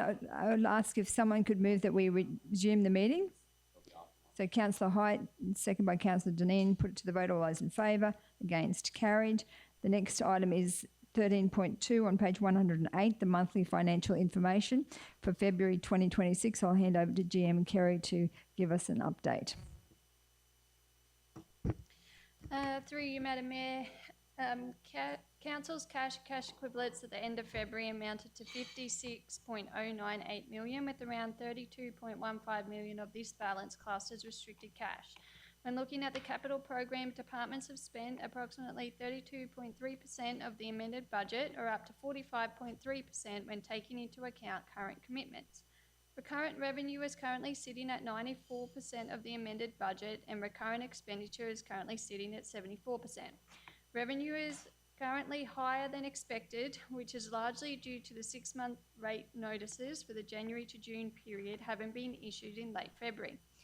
All of Council's financial ratios are currently within the targeted ranges. At the end of February, outstanding rates payable are sitting at 3.12%, which is below Council's target of 7%, and approximately 37% of those properties with rates outstanding are currently on payment plans. The current rates notices are due on the 1st of April, and Council would like to remind residents that if you are having difficulties making payment, please reach out to the rates team as we have a number of options to assist, including entering into a payment arrangement. Finance will be working with departments over the next month to compile the third quarter budget revision, and it is expected that this will be brought to the April Council meeting for review. I now present the February monthly financials to the Chamber for their information. Thanks. Thank you, GM Kerry. Any questions? Deputy Mayor Height. Yes, I'd just like to remind ratepayers that we do have a very generous discount on the rates, 10% on a lot of the rates, not all the various charges. It is worth trying to get that discount, so try and get your rates paid by the 1st of April, by the due date. Thank you. Yes, because a lot of councils have removed their discounts, and in essence, that's whatever, like ours is a 10% discount. If you remove it, it's like almost like a 10% rate increase, because all those people who were using that discount would lose that opportunity. So it is a big ticket item for us, is to ensure that people pay their rates prior to the and get that discount. Councillor Potter. Yeah, on the back of that bit of a rates discussion, I would just like to remind people about the hardship policy, and that if they are having any issues, please come to us early. Don't wait until the 11th hour. Please come and see us now. We can put you on a plan. You can have a chat to the staff, and we are actually very nice people to talk to. So please come and have a chat and talk to the staff. Thank you, Councillor Potter. That's 100%. Councillor Sander. General Manager Kerry, you said that the revenue was up for this month, but we're tracking we're down on the overall balance is down 3.12 million. Is that just for this time of the year? Yeah, so through you, Madam Mayor, yeah, so I presume you're looking at the cash. So even though on the income statement the revenue's looking quite high, because the rates have just been issued, they're sitting in the accounts receivable on the balance sheet, so they haven't been converted to cash yet. So we would be expecting that for this current month, March, that we will see an increase in our cash balance when we look at next month's cash balance. But yeah, it's just this time of the year that will increase. Also, on page 123, there's a land income, but there's no disposal. Is there an explanation for that too? Yes, through you, Madam Mayor. So with when we sell land, often the income for that sale will hit the income statement once the settlement has happened. We currently have our process where we are going through and doing our capitalisations and disposals. So I did do a double check with our manager who's doing those processes at the moment, and the disposal for that land happened in March. So you should see that flow through into next month's finances. Yeah. And also with the other spend that was sent through across like the spent outside the region, there's a lot of questions that I have with that one. There's 186 questions in regards to the 500 spends, and it was totaling 2.7 million spent outside the region for the month of February. There's some in there that have been billed twice and paid with that same, so there's just a lot of answers, and as a Back to Basics council, we want to try and keep those spends, because everywhere at the moment is trying to cut costs, which we have to as well, otherwise, because you know, everything's going up, but so council's actually getting hit for more as well. It's not only the residents that are seeing the price increases, we're seeing it as well. So we've got to really tighten down on any of those spends and be a Back to Basics council and only spend what we need to keep, you know, to keep things above board and keep a very any rate increase at a minimum or nil if we can for the residents. So after this, I'm hoping that we can go through these, because if I drag it out, it's 186, we're going to be here till 10 o'clock tonight, so we really need to pin that down and go through them line by line and try and work it out. Thank you, Councillor Sandy. Acting CEO. Yeah, through the chair, Mayor, I would probably propose that, as we've done previously, if you highlight the ones that you want to query and send them through to the General Manager of Finance, and we'll be able to collate those responses for you and send them back. I'd like to do it with the other councillors in as well, so that we could just go through it, so that, you know, everyone's on the same page and we can see what's actually going on. So I'll just so General Manager. If we do that, councillor, what I'd suggest is we do that at a workshop. We would have to do what we did previously and bring in a number of officers to go through. If you could send your queries in advance of that, we can speak to either Mark when he on his return the following week, and I would put it in as a designated workshop to go through those so that you can get those answers if that's what the council wants to do. So Can I just add? but Councillor rather than- Erkins. Sorry, through you, Madam Mayor. Rather than have the officers in here, can't we just, if we're having a workshop, can't we just, you know, phone them or send them an email and say, can you give us answers on this, this and this? Then if they need to, they can come over. You know, I just don't like to see us wasting staff's time, because I know they are all flat out. So just if we can do it like that, and maybe, you know, if we get together, the questions we want answered, you know, maybe if Kerry can't answer, then we can get a further what's in, because if you've got staff here and saying what's this and what's that, quite often they need to check it as well. So, you know, if we do it like that, that we can, you know, we'll have our workshop and do the things, Kerry or whatever can send them through to the relevant departments. They can come back to us with what they are, because they can check them without sitting here waiting for us to get the answer. Acting CEO. Yeah, I think that would be fine, councillor. They won't be sitting there on email waiting, so you'll have to collate them together. I get what you're saying there. Yeah. What I would say, though, to make best use of that workshop, if Councillor Sandy could send through the 186 first, because then we might be able to answer most of those prior to that at that workshop. That would make. So I was just thinking, if we finished early here today, and I know that Acting CEO Aaron has got another commitment, but whether we could just go through with General Manager Carey, just quickly go through the 186, because there might be some that are just easy to answer instead of having to. I mean, 186 is a lot of. Would that be something that you could? Oh, okay. Sorry, you've got to be at that meeting as well. Okay, so it's not going to work. All right. So, Councillor Erkins. Can I just ask if anyone's actually watching our meeting today? I've got a meeting in my diary for 5 o'clock that I don't know where or what it is. If someone's watching and can send me a message and tell me where I'm supposed to be at 5, I'd appreciate it. Okay, thank you, Councillor Erkins. So, Councillor Sander, are you happy that you'll just, what has been suggested is you highlight them all, send them through just as just highlight it, just send them through as that on that document, and then we'll have a workshop sooner rather than later, probably, hopefully, the next workshop we can discuss those. Is that a suitable outcome? Yeah, I just want to make sure that all the councillors are aware of it, so that we and the public are aware of it, that we do scrutinise everything that happens, and it's just not just fun and games. Like, we try to save money where we can, and we're watching everything that happens. And you know, we've all run businesses or homes, and you got budgets that you got to adhere to, and you can't just go spending willy-nilly when you want stuff. I just want to make sure that everyone's aware that we do watch.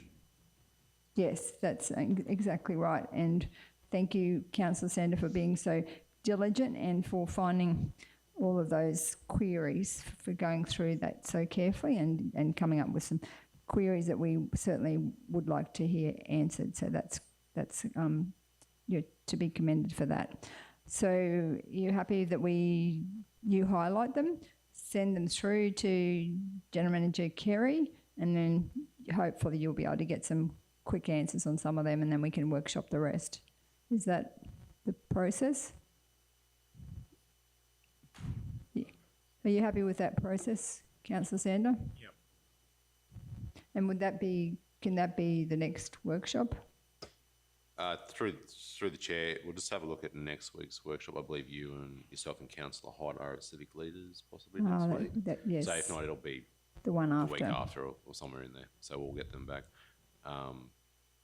Yeah, that'll be fine, but we'll put in the earliest schedule we can. So, because I think we've got the LRAP that you want to discuss next week as well. So That's right. Yep. yeah. But anyway, we'll make that happen. Thank you. Are you happy, Councillor Sander? Yeah, if I email it to general managers, the two general managers, the CEO, and tag the councillors in it, then they'll all see the responses, and that, if any come back prior to that anyway. That'd be great. Thank you. Oh, Councillor Little, sorry. No, that's okay. So mine's on a different thing. So on page 126, which is page 13 of the report, so I just have some concerns about the amount of money that is overdue for animal registrations. So currently we're sitting at $186,000 worth of overdue animal registrations, but we're only actively pursuing $68,000 of that at the moment. So pretty much I'd like to know how we can move forward with this, and how we're going to be contacting the people who are so overdue. So I suppose my questions are, what length of time is that 186K relate to? How we're going to try and get some more money in for our dog registrations? And probably the third thing is there a way that we could do maybe a public notice for people to let us know if their animal has passed away, or they no longer live in the region and have taken their animals away? Is there something more that we can do to be more proactive to try and get rid of that massive amount of money? Thank you, Councillor Little. GM Kerry? Yep, through you, Madam Mayor. So that 186,000 in animal registrations will be over this current financial year and the previous 2 financial years if people hadn't paid those ones as well. We are looking at, seeing as though we have just done a reminder notice for everybody for their dog registrations, we are looking at our next step, which would be to do an inspection program focusing on those that have outstanding dog registration amounts, so that we can do a little check to make sure, is that person still living there? Is the dog still living at the property? Updating details if we need to. If the dog, for whatever reason, has passed away or has moved out of the region, we will do all of that as part of the inspection program and the preparation for the inspection program. With regards to whether we're doing enough to remind people that they need to be keeping us up to date, I'll have a little bit of a talk with the team to see whether there's anything further that we can do, whether we do out a bit of a reminder media release, making sure that people, if your details have changed, make sure, you let us know, so then that way we can update our information on the system. So we'll have a bit of a look at that to see if there's something that we can think of that will benefit and go out to the community. Thank you very much for that answer, GM Kerry. How much is that going to cost extra for our compliance team to be doing this work? Because I think the general public also need to know that this isn't free. That all of this chase up, and if they'd just done the right thing in the first place, it's costing our ratepayers more money now to follow this up. Is that correct? Yes, so that will be correct. Obviously, everything will always come at a cost.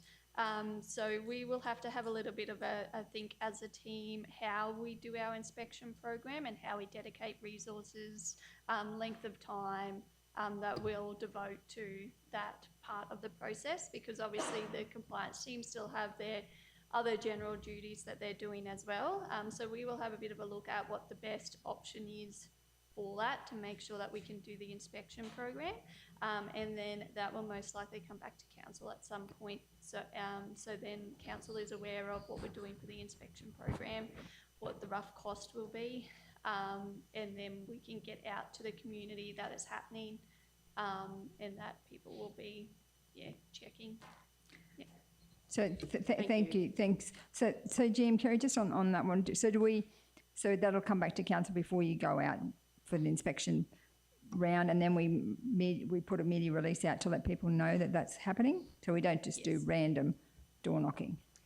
So there are options to do just random door knocking, but I think with an exercise of this size, that it's probably best that we let council know what our plan is, how much we think that it will roughly cost in staff time. That's not so that we don't do it, it's just so that we're transparent around, this is our plan, this is what we're wanting to do, and the timeframes that we're proposing to do it. Yeah. Thank you. Councillor Height?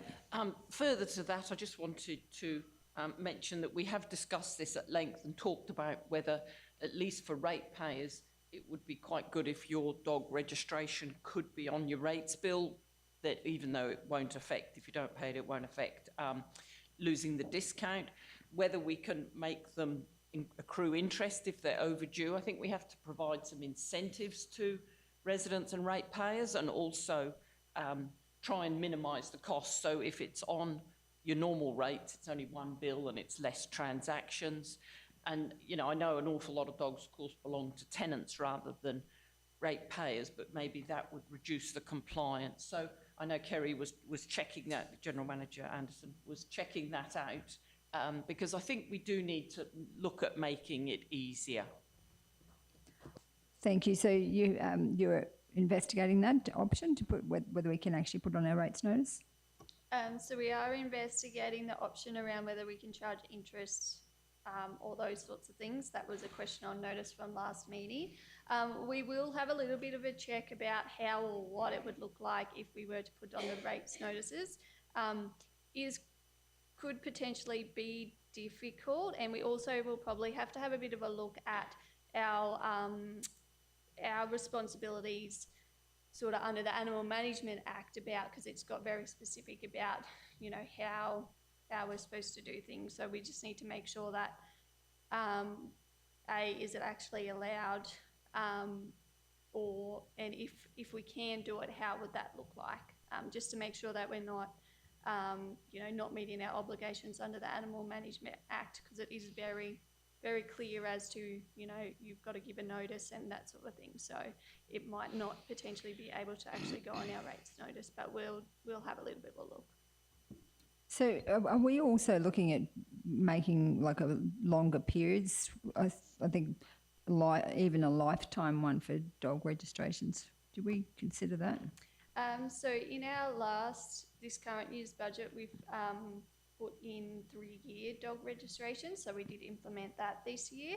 As part of budgets going forward, we can always have a bit of a look at what we'd like to do past that. So if you wanted to do lifetime ones, how would that look like? Again, if we're able to do those, you know, that sort of arrangement, and how that works. So yeah, we would just have to do some checks on that. Thank you. Councillor Erkins. I think we also need to have a look a little bit at our system, because I've spoken to a number of people at different times who have told me that they have reported to council that their dog is dead, and they're still getting, you know, notices for that. So, you know, and like it's not just once, quite a few times. Some people, you know, saying my dog's been dead 5 years, and I've told council I don't know how many times, and I'm still getting a notice for it. So maybe we have to look at our system. If they're reporting it, is it actually going into the right place so that they come off the dog register? When you said about the 3 years, just a little story, it's a little bit like my friend's mother that used to buy a big bottle of brandy, but as she got older, she would only buy the small bottles of brandy because she didn't want to die and have somebody else. I suppose a lot of people with those old dogs will look at it and think, oh, I don't know if you're going to last 3 years. I better just take a 1 year so as not to lose any money. That's, yes, that is a bit. Yes. Thank you, Councillor Erkins. Any other comments, questions? Councillor Little? Yeah, sorry, I was just wondering, for those people that are overdue and who may be struggling financially, is there any way that we could get them to pay smaller amounts over a period of time? Like, you know, similar to what we do with the rates, where they enter into an agreement to pay smaller rates and get that registration up to date. Through you, Madam Mayor, we have in the past, on the odd occasion when people have sort of called in, written into council and asked the question, we have in the past allowed it. We've just, you know, given them, you know, you've got your BPay details, or if they want to come in, that they can pay, you know, smaller payments more regularly to pay it off. So there are options to do that. At the moment, it's difficult to allow it to go too long, because the way that the animal notices are done at the moment, each year they generate a new BPay, new set of BPay details. Like, it doesn't stay with the dog for the life of their life. Each year they get new BPay details. So we try and so yes, the current one, you know, we can say, you know, we can provide more options, but a lot of the time, if they say wanted to do it over very long periods of time or something, it gets difficult. Yeah. Thank you. Thanks, General Manager Carey, for answering those questions. So any other questions on the monthly financial information? Otherwise, it's been moved and... Has it been moved and seconded? Oh, so would someone like to move the financial report? So Councillor Potter, seconded by Councillor Height. So we'll put it to any other comments, questions. We'll put it to the vote. All those in favour? Against? Carried. All right, so the next item is the renewal of the lease for Nanango Rugby League, item 13.3 on page 156. The officer's recommendation is that South Bennett Regional Council, number 1, in accordance with S2361C3 of the Local Government Regulation 2012, enter into a lease for the Nanango Sports Field at 6 Wills Street East, Nanango, described as lots 5-8 on SP 194332 and lots 116-117 on N231, excuse me, to the Nanango Rugby League Football Club Incorporated for a term of 10 years. And number 2, in accordance with S2571B of the Local Government Act 2009, delegates to the Chief Executive Officer the power to negotiate, finalise and execute a lease with the Nanango Rugby League Football Club Incorporated. Moved by Councillor Erkins, seconded by Councillor Sander. Any discussion? Councillor Erkins. I'd just like to say that the Nanango Football Club, their committee are a very active committee. They've got their plans in place for hopefully to replace their clubhouse, which is, pretty old and pretty dilapidated. And the new lease will assist them in their applications for grant approvals.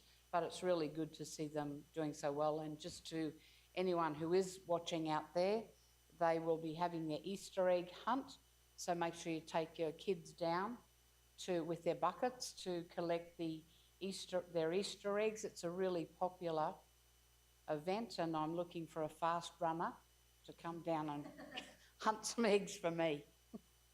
Thanks, Councillor Urquhart. Any other comments, questions? If not, we'll put it to the vote. All those in favour? Against? Carried. The next item is the item 13.4 on page 159, and it is the development permit for material change of use for intensive animal industry existing piggery. So that the officer's recommendation is that the matter it has to be lifted from the table. That's the first one. So someone moved that it be lifted. Councillor Potter, seconded by Councillor Erkins. Put it to the vote. All those in favour? Against? Carried. So now we're going to the officer's recommendation. The council approved the development permit for a material change of use for intensive animal industry, expansion of an existing piggery to 57,000 SPU and associated infrastructure at 536-592 Morgans Road and McCanty Road, Windra, and described as lots 202 and 203 on SP 251979 and lot 49 on MZ 555, subject to the following conditions, and there's a list of conditions. Someone like to move that? Councillor Sander, seconded by Councillor Deneen. Discussion? So Councillor give a summary. Oh, Councillor Sander. Who was first? Ross? Well, Councillor Sander moved it, so you have the right to address the meeting. I believe this was laid on the table in 2022, and it's just there has been a lot of discussion about it over those years, and in that area we've had a few submissions that have been put in the early days. I think there was conditions put on the pre-existing development, and I believe that they've now been done, and the developer is trying to expand, and I think it's good for the region. As long as the conditions are met and everyone is bound by the conditions, then people shouldn't have anything to complain about, and it'll be good for the region. Thank you, Councillor Sander. Any other? Councillor Height, did you have a question or no? Manager Simon, did you want to comment? No, I would actually, I think Councillor Sanders has said it very well and very adequate in terms of what we've got conditions on there. It's been put on the table for quite a period of time now. We need we need a decision on this one. This applicant is trying to improve the economy in the area. Conditions have been put in place. There's works that have been put in place in terms of access. Planner's recommendation is to proceed forward with a recommendation from council if they agree to approve, and I certainly support that. Thank you, Manager Simon. Councillor Erkins.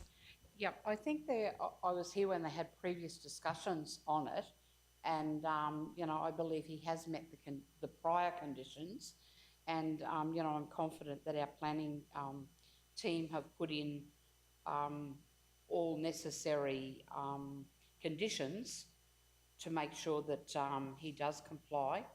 But one of the things I'd just like to point out is when people put in objections, they really need to be objections based on planning matters.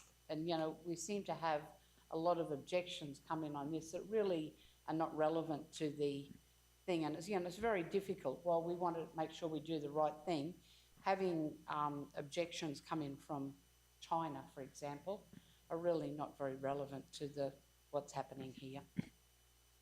Thank you, Councillor Erkins. And I think a lot of the local objections were around the roads, the Kratzman's Road, that dog leg, and then the access of Mergan Gander, and because they've been met with the previous approval, I think that everybody's relatively happy. Councillor, Councillor Danita. Yeah, so I was just going to say, so when this came through last time, our phones kept pinging nearly every minute with people against this application, but they were from every other country other than Australia. So we were getting emails and with regards to people against this, but they weren't even living in this country. So there's quite a few names down there, but a lot of them weren't even from Australia. That's exactly right. Councillor Sander. Yeah, I'll just be quick, but I just wanted to say again that we, as a council, we look at these things and it's, you can go the pros and the cons, but you look at it, like the piggery is situated in its right area. You wouldn't put it in town, near a town, it's out there, there's already one there. Expanding it and putting conditions on it is a way that we can ensure that we look after all the constituents in that area and make sure that things are adhered to. So we just want to make sure that we point that out as well. Thank you, Councillor Sander. I'll take that as the closing comments. Yeah, Madam Mayor, if I may say, our planning officers have looked at this extensively for some periods of time. We've listened to the comments that have been made. We've taken account of those comments. Some of those comments are clearly part of the additional conditions that we're now requesting. So I really do feel very due consideration has been given to all appropriate valid comments. Thank you. Thank you, Manager Simon. So we're ready to vote. We'll put it to the vote. All those in favour? Against? Carried. Thank you. So we've got our local federal member, David Littleproud, to meet with the councillors. So I'll ask that someone move that we adjourn the meeting. So Councillor Erkins, seconded by Councillor Dineen. Put it to the vote. All those in favour? Against? Carried. And we'll come back at 12 o'clock. Thank you.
So welcome back, everyone. Just to ask someone to move that we resume the meeting. Councillor Sander, seconded by Councillor Dineen. Put it to the vote. All those in favour? Against? Carried. The next item of business is the list of correspondence pending completion on item 13.5 on page 461. The officer's recommendation is the list of correspondence pending completion of assessment report as at the 10th of March 2026 be received and noted. Would someone like to move that? Councillor Potter, second by Councillor Little. Any discussion? Put it to the vote. All those in favour? Against? Carried. The next item is 13.6 on page 466. And this one is the delegated authority reports. The officer's recommendation is that South Bank Regional Council note and receive the delegated authority report for the month of February 2026. Someone to move that? Councillor Height, second by Councillor Sander. Discussion. Yeah. Everyone happy to vote on this one? Put it to the vote. All those in favour? Against? Carried. The next item is item 14.1 on page 468, new playground from Memorandum. The officer's recommendation is that South Bank Regional Council install a mouse wheel and shade at Memorandum on the Kingaroy to Kilkivan Rail Trail and to allocate additional $54,692 from the 26-27 Capital and General Operations Program. Someone to move that? Councillor Height, seconded by Councillor Little. Councillor Height. Thank you. Yes, I would just like to say a few things about Memorandum. Firstly, with the Works for Queensland this last round, it was divided evenly between each councillor and each division, which is a little tough with Division 6, who has 1 town, 6 villages and 20 localities. So I will have to say that I was very appreciative of Councillor Dineen in Division 4, who contributed 100,000 from her Works for Queensland for Memorandum. So Memorandum has tended to be in the headlines for all the wrong reasons in the last couple of years, and whilst it's an old community a few years ago when all those new houses went up, it's a very expanded community. The school closed, I don't know how many years ago, 10 years probably? At least 10 years, yeah. So there's no coffee shop, there's no play infrastructure, and there's a lot of young families. And I feel that we have an obligation to help that community become a community. So I would like a playground not only for children to play, but as a way for families to be able to meet and connect. I'm hoping then that by more people coming to Memorandum, that the coffee shop opens and you can actually develop a community there. So we went to the schools. We also did have an open morning for people to come, and disappointingly not many people came. But the school children were very enthusiastic. We had a choice of 5 quite exciting things. They were very keen on having something different. They didn't want swings and slides. So it's sort of tricky because swings and slide is your standard playground, but they were really excited to have something different. And the largest majority chose the mouse wheel. In a perfect world, and as time goes on, I'm hoping we can develop that playground. Obviously, it's never going to be a Memorial Park playground, but if we can in future get a few more things. But I think it's quite exciting to have a little bit of a headline there, which having the mouse wheel, which we haven't got in this region at all. And as Councillor Erkin says, you've got to try and have something different around the region. And I think it would be a fantastic asset to have there. Now, these things, unfortunately, we promised them all these things, and now we've discovered that they're more expensive. But with any luck, that we are putting a game on expression of interest, which will cover the shade structure. So then, of course, it won't be over budget. So I am very excited, and I do encourage my fellow councillors to support this, because I feel the families of Memorandum are a little bit disadvantaged, and we need to give them something. It's not going to be huge, it's not going to be a massive playground, but I think it would be a fantastic asset to that region. Councillor Hyde, are you prepared to put in another dot point to say that shade structure is funding is applied for it, rather than it just coming straight out of capital? Sure. So if we added that... It's further down. the bottom of financial. But the officer's recommendation and the motion is that Yep. we install the mouse wheel and that it comes out of Yep, capital. If that's the compromise. that Well, we get I over just, the I think line, yep, that that's the sticking point. that's the sticky point is Sure. the over budget. So if you just, can we add another dot point? Well, we're just wanting to say that, so it says allocate additional 54,000 from the 26-27 capital and general operations, but Councillor Hyder said for funding, going to apply for funding for that shade, not necessarily coming out of our capital and general operations program. So I want a second dot point to say even just to change that to, is the 54,000, is that all for shade? I think it was 120 for the mouse wheel and landscaping and 30,000 for the shade. We would just go for the mouse wheel without the shade and then get the shade when we get the grant from. If we just, Which is option 4. Yeah, so that's why I thought that if we put a dot point and just said that we apply for the funding for the shade. Yep.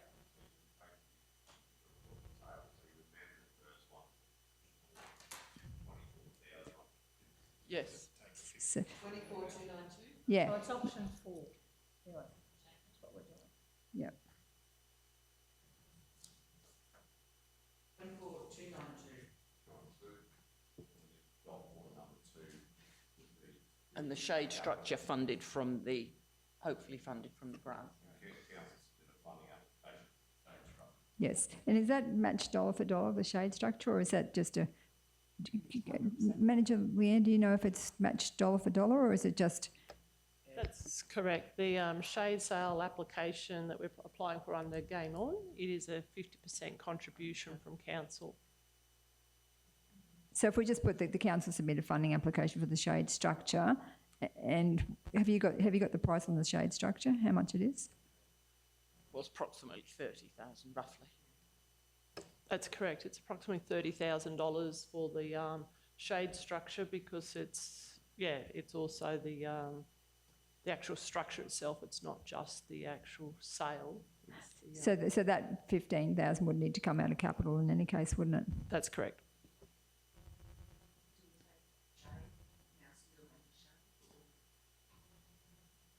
So if we just say, install a mouse wheel at Memorandum on the Kingaroy to Kilkee Road to allocate additional 24,000 capital and general operations program, and the council submit a funding application for the shade structure.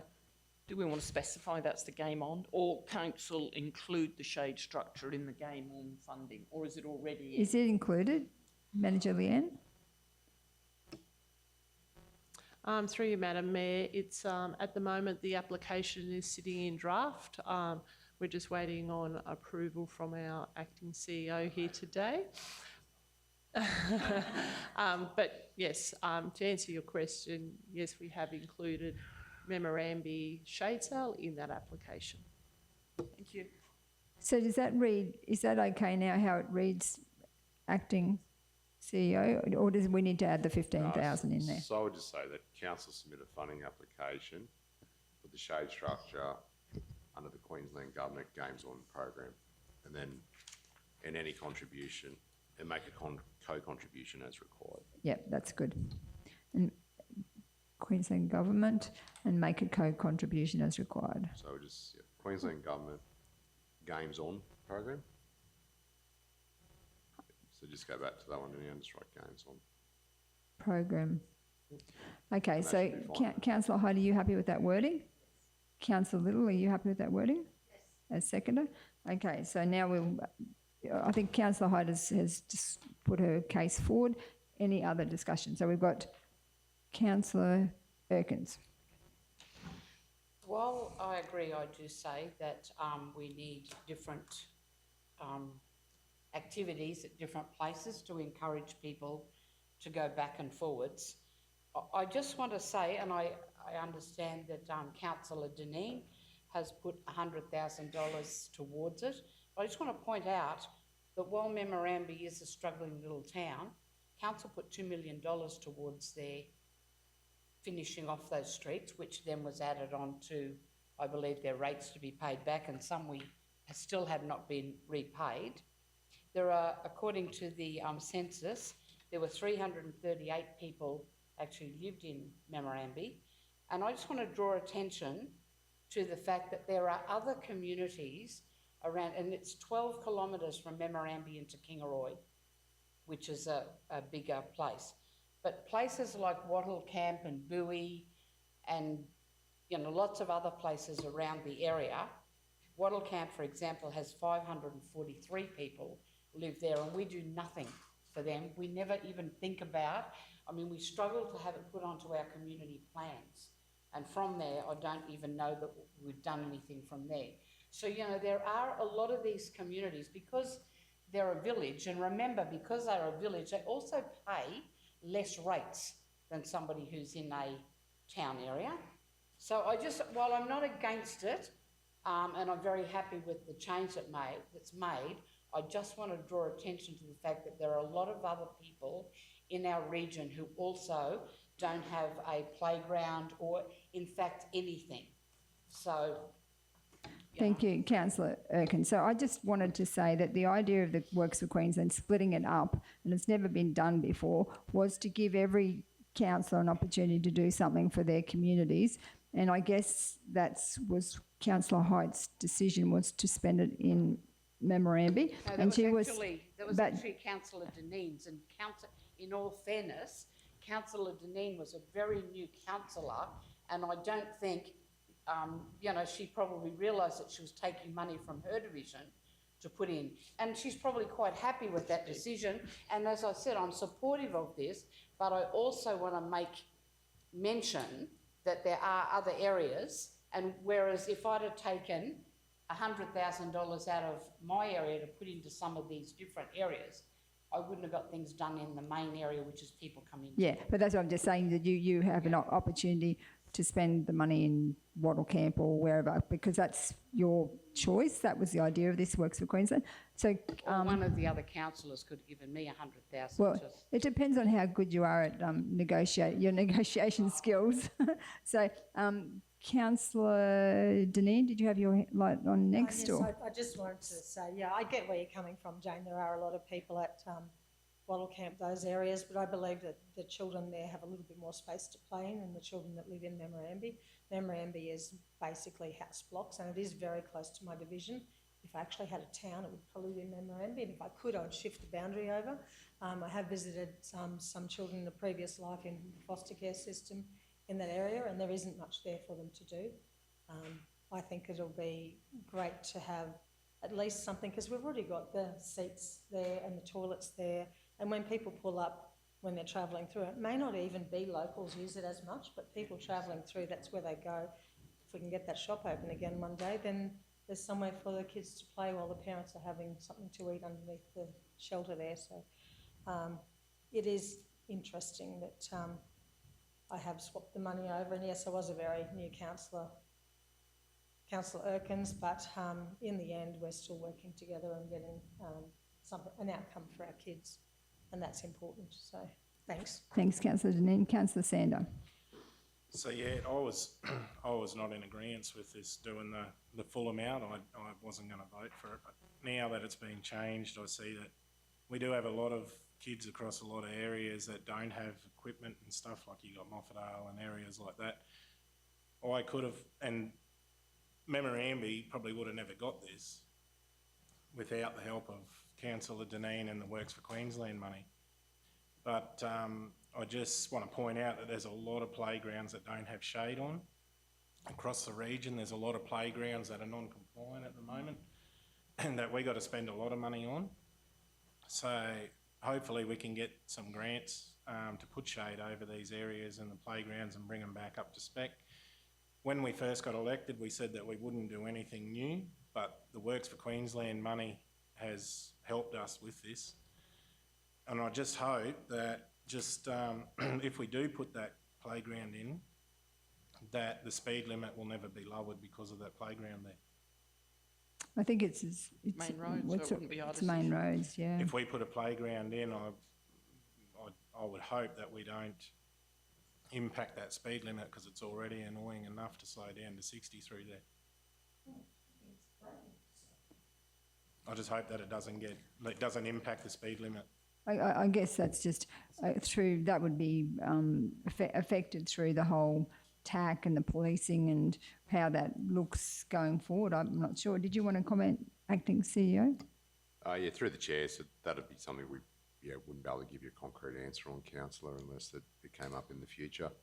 The only thing that might be, you currently have a rail trail there at the moment, so hopefully the playground's far enough away that it doesn't impact on that, but we wouldn't be able to say either way at this time.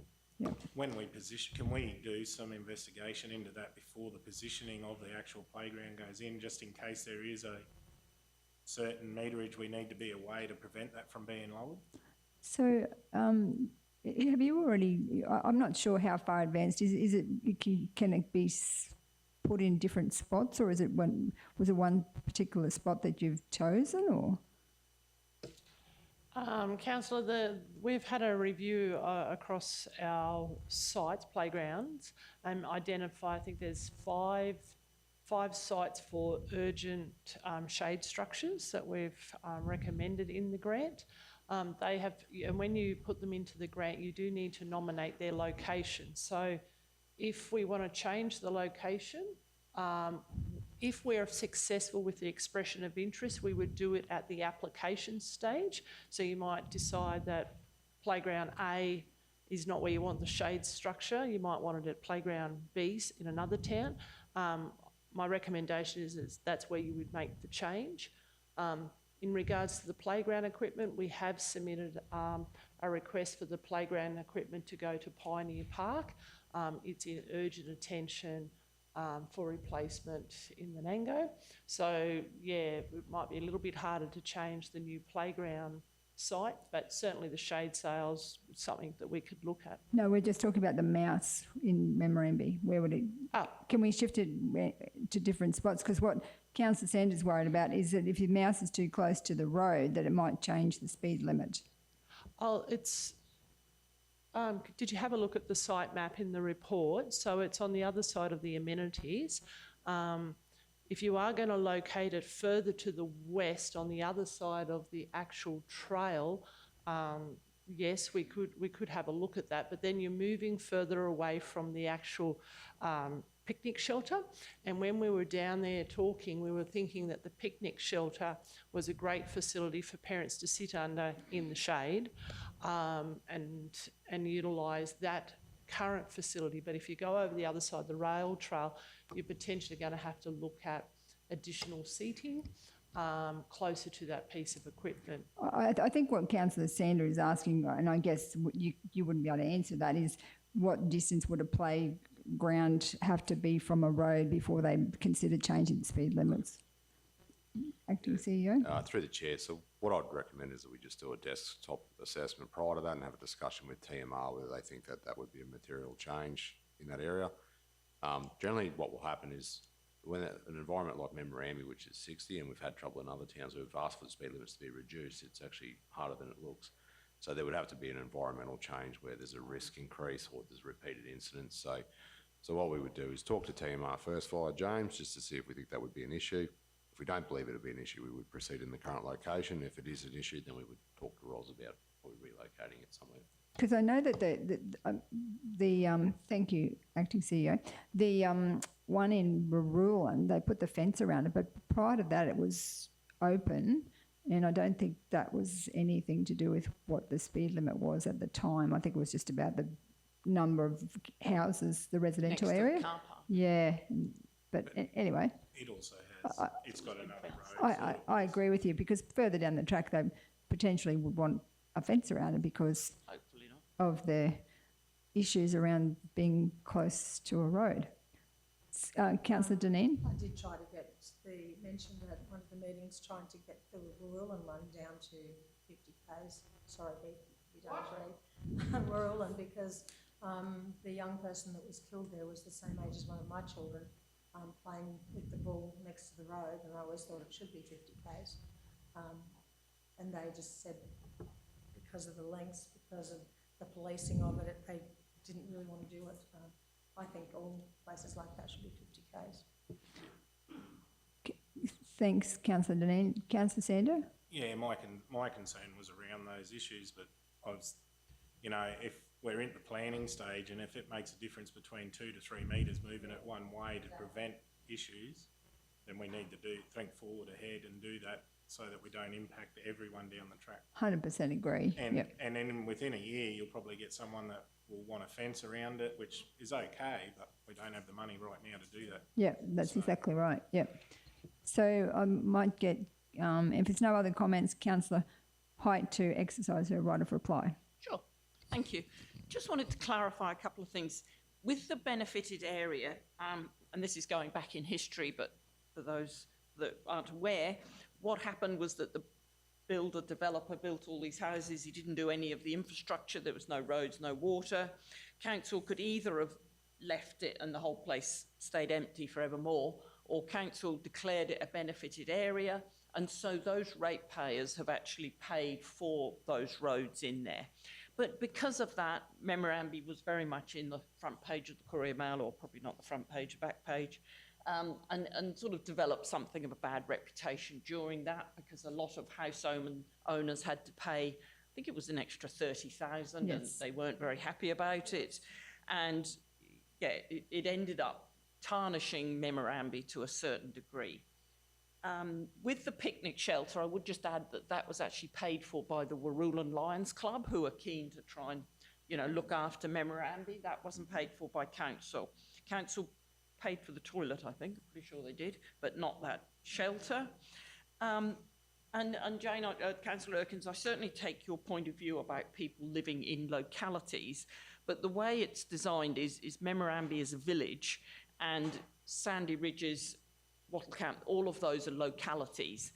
And in Division 6, I think I've got 20 localities: Wilkesdale, Fairdale, Belogie, I don't know, all sorts of them, Gordon Brook. None of them have got facilities. We tend to put playgrounds in, villages and towns. So I do think it's a good place to put it there, because the other thing they don't have at Memorandum is because they don't have a school. If you've got a school, at least you've got a playground, and kids can go to the playground after school. Not sure if they're meant to, but they do. So I am excited about this, and I hope everyone supports it, because I feel a playground is also social connection, and we talk a lot about mental health. And if families are stuck indoors in front of the TV with their little kids and not getting out and meeting other people, I think that exacerbates a lot of mental health issues. So I'm hoping this ticks a lot of boxes. We have a playground, it is across the road, and sometimes that's good because it means parents have to take them, and parents then meet other parents and interact. I hope other people then come to Memorandum.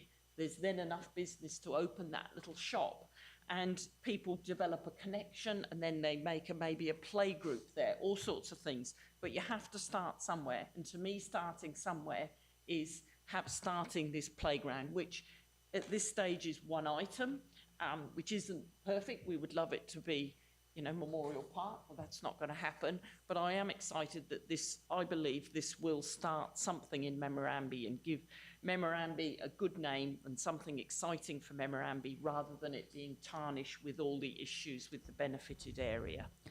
Thank you, Councillor Height. So now that was your closing remarks, so we'll put it to the vote. All those in favour? Against? Carried unanimously. Thank you. So the next item is 14.2 on page 486.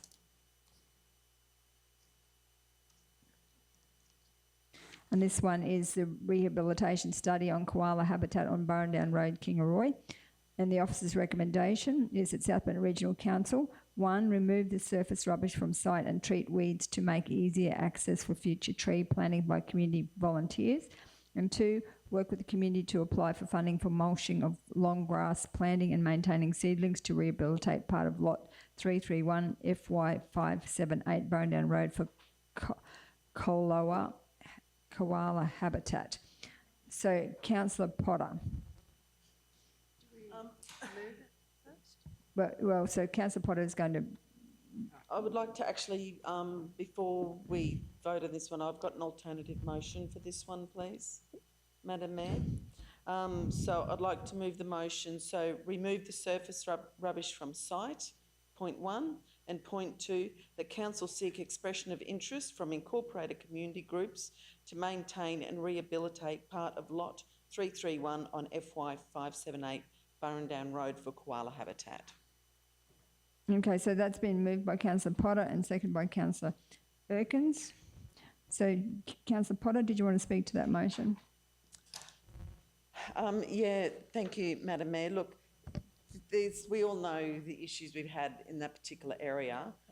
We had a few people from the area come and talk to us regarding this, and this is an old site. We do have to be extremely careful with this site. The whole site cannot be used, so therefore it's part thereof. So, and if we don't have the funding to go in there and do everything that possibly needs to get done. We can go in there and clean up the rubbish, but and therefore we can actually then seeking expression of interest from different community groups to actually help clean up the site. We've got a lot of them around the area. We've got a lot that work in that space, so it'd be really good if they could come forward now and actually put their expression of interest down to help with this particular lot. Thank you, Mayor. Thank you, councillor Potter. Any other comments, discussion? Everyone happy? Ready to vote? Put to the vote all those in favour. Against, carried. Just wanted to make sure, was it councillor Erkins who seconded that, or was it? Yeah, I wasn't sure. I was just thinking it was councillor Little. That was okay. Right. Sorry, that was carried unanimously. So now we're moving on to the next one, which is Principal Cycle Network Plan Review on page 489. So this one here has got to be lifted from the table. So could someone move that we lift it from the table? Councillor Height, second by Councillor Little. Put it to the vote. All those in favour? Against? Carried. So now the motion is the one now for debate, which was originally moved by Councillor Height and seconded by Councillor Linda Little. So unless we want to make some changes or amendments, that is the motion. So I believe that we want to amend it to the current recommendation. Councillor Height, did you want to move the amendment? Yes. You want me to speak to it or not yet? Yeah, so the amendment is the one prepared. That's the one on the screen, because I know we discussed this yesterday. So Councillor Hyde has moved it. Someone to second the amendment. Councillor Sander. Councillor Sander. So then you speak to the amendment. Sure. So just to give a little bit of background to this, the department gave us the map with these principal cycling routes, two things, principal cycling routes and then tourism routes. It's important that we get this to benefit us because there is funding available for principal cycle routes. And whilst many people will say, well, look, I never ride a bike, but cycling infrastructure can be quite a good economic boost to the area because it's actually amazing how many people do ride push bikes and would like to come up to our region and ride. And obviously then they stay, spend money in the area and contribute to our economy. So it was important to get this right. I'm not much of a bike rider, so we did meet with some of the staff and with a couple of very keen bike riders. There was a couple of roads in there, for example, Mergen-Baramba, the Dagula Highway and the Bunya Highway. The last thing we want is people on push bikes on those roads because they'll get killed. It's an accident. So it was quite out of date, the routes we were given. So I'm glad we've changed those and also promoted that the rail trail between Kingaroy and Mergen should be a principal cycle route, because I think you'd be surprised how many children ride to school, how many people ride to work by using the rail trail, and they're safe, they're off the road. The South Burnett Rail Trail Users Association has made quite a lot of tourism routes, they call them cycle link roads, which is great, again, encouraging people come to our region and using those routes. I'm just checking that I've got the right one because number 2, I'm not sure I think they should be tourist routes, not principal cycle routes. The 7 link bites should be tourism routes, not principal cycle. Sorry, I just noticed that as I was speaking. But the idea of this is that it makes it attractive. This map is available online. Visitors to our region and locals can come to our area. They're riding on routes that we know are safe, and enjoy coming for a cycle weekend in our region. So that was the reason for the change, and working with a couple of very keen cyclists. Thank you, Councillor Height. Councillor Sander. Yeah, as a truck driver around the South Burnett region, like some of these roads that were originally in it were just shocking. They would have got cleaned up for sure on some of them roads. And so this is a way of basically us trying to make things safer for push bike riders. And I think it's probably a pretty good outcome there with those ones. And the way price of fuel is at the moment, there might be a lot more of us on push bikes in the coming weeks. Thank you. I look forward to seeing you come from Mergen down to Kingaroy for council meetings on your push bike. On the rail trail, there you go. It's a principal cycle route, you'll be fine. So, Motorcycle. so any other speakers? So now we're voting on the amendment. So everyone happy? We'll put it to the vote. All those in favour? Against? Carried. So the amendment becomes the motion. So now I have to move it again. So we're going to speak. Well, we don't. I guess it's just it becomes a given, unless you want to speak again. So no, okay, that's all good. So we'll vote on the motion that as the amendment. Put to the vote. All those in favour? Against? Carried. Thank you.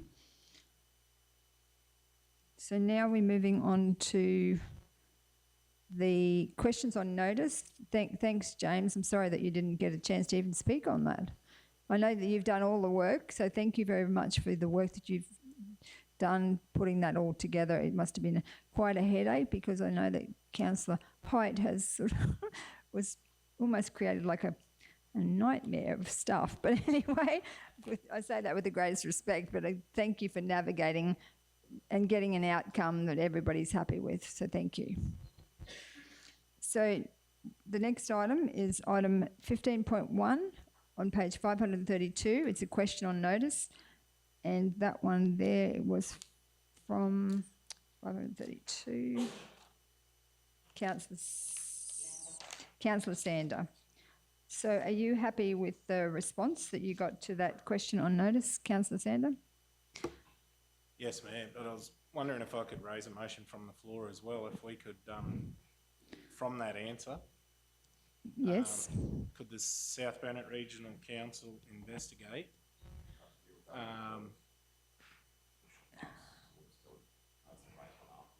So, but that's only a, oh yeah, so first of all, that's right. So the recommendation, so I'll read out the recommendation and we'll vote on that first, that the response to the question regarding can we reach research if other neighbouring councils offer subsidies of 50% on chemicals for residents for use on private properties, raised by Councillor Heath to be received and noted. So we have to vote on that one. So someone to move that. Councillor Little, seconded by Councillor Sander. If there's no discussion, we'll put it to the vote. All those in favour? Against? Carried. Now, Councillor Sander, if you want to move another motion. Yeah, I was just wondering if we could move a motion from the floor that the South Burnett Regional Council investigate some sort of subsidy program to a select area, or I don't know how to word any of that, but prior or to us getting a biosecurity plan.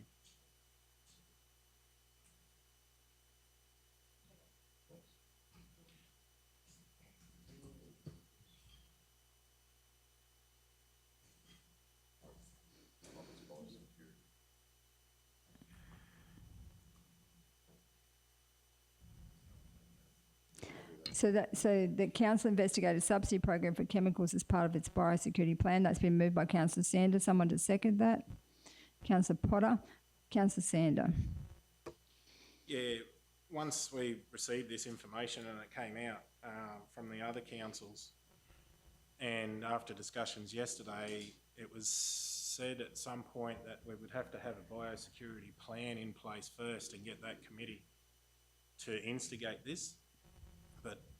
And then it was said also that it was going to take a long time to get that biosecurity plan done by Christmas and stuff like that. So I'm just trying to speed things up so that we could add this to our budget discussions for this year, or for the next coming year, so that we can just get things rolling quicker. And it may help with our biosecurity plan. Thank you, Councillor Sander. Councillor Erkins. I'm just a bit confused, but is our motion to investigate a subsidy program for chemicals or to do a biosecurity plan? It's my intention is that we are in conjunction with the biosecurity committee. We try to initiate one prior to the plan to speed things up, to try and get it done quicker, so that we can get, because weeds are a huge problem in our area, and with the current situation with floods in the northern area. But shouldn't the biosecurity plan come first, and then part of that we have a Well, that's what apply? I'm So- trying to speed it up. So, Manager Leanne, do you want to comment?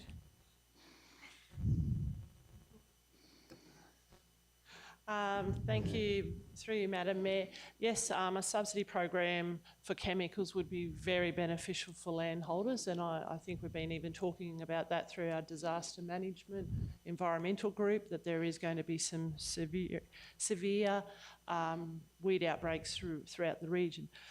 Utilising your Biosecurity Advisory Committee and the soon developed biosecurity plan would guide your subsidy program on how to actually probably come up with those priority zones, and also help with implementing your priority actions that you're going to identify in the biosecurity plan. So there's going to be certain weeds in there that council or the community want to target. So just with this at the moment, we probably do need to work with the biosecurity committee, so we're targeting the highest priority for the region, so a high priority weed, I would imagine, and a high priority zone. So maybe using our advisory committee for that information. We are looking at mapping data in that committee to help make some decisions for the plan.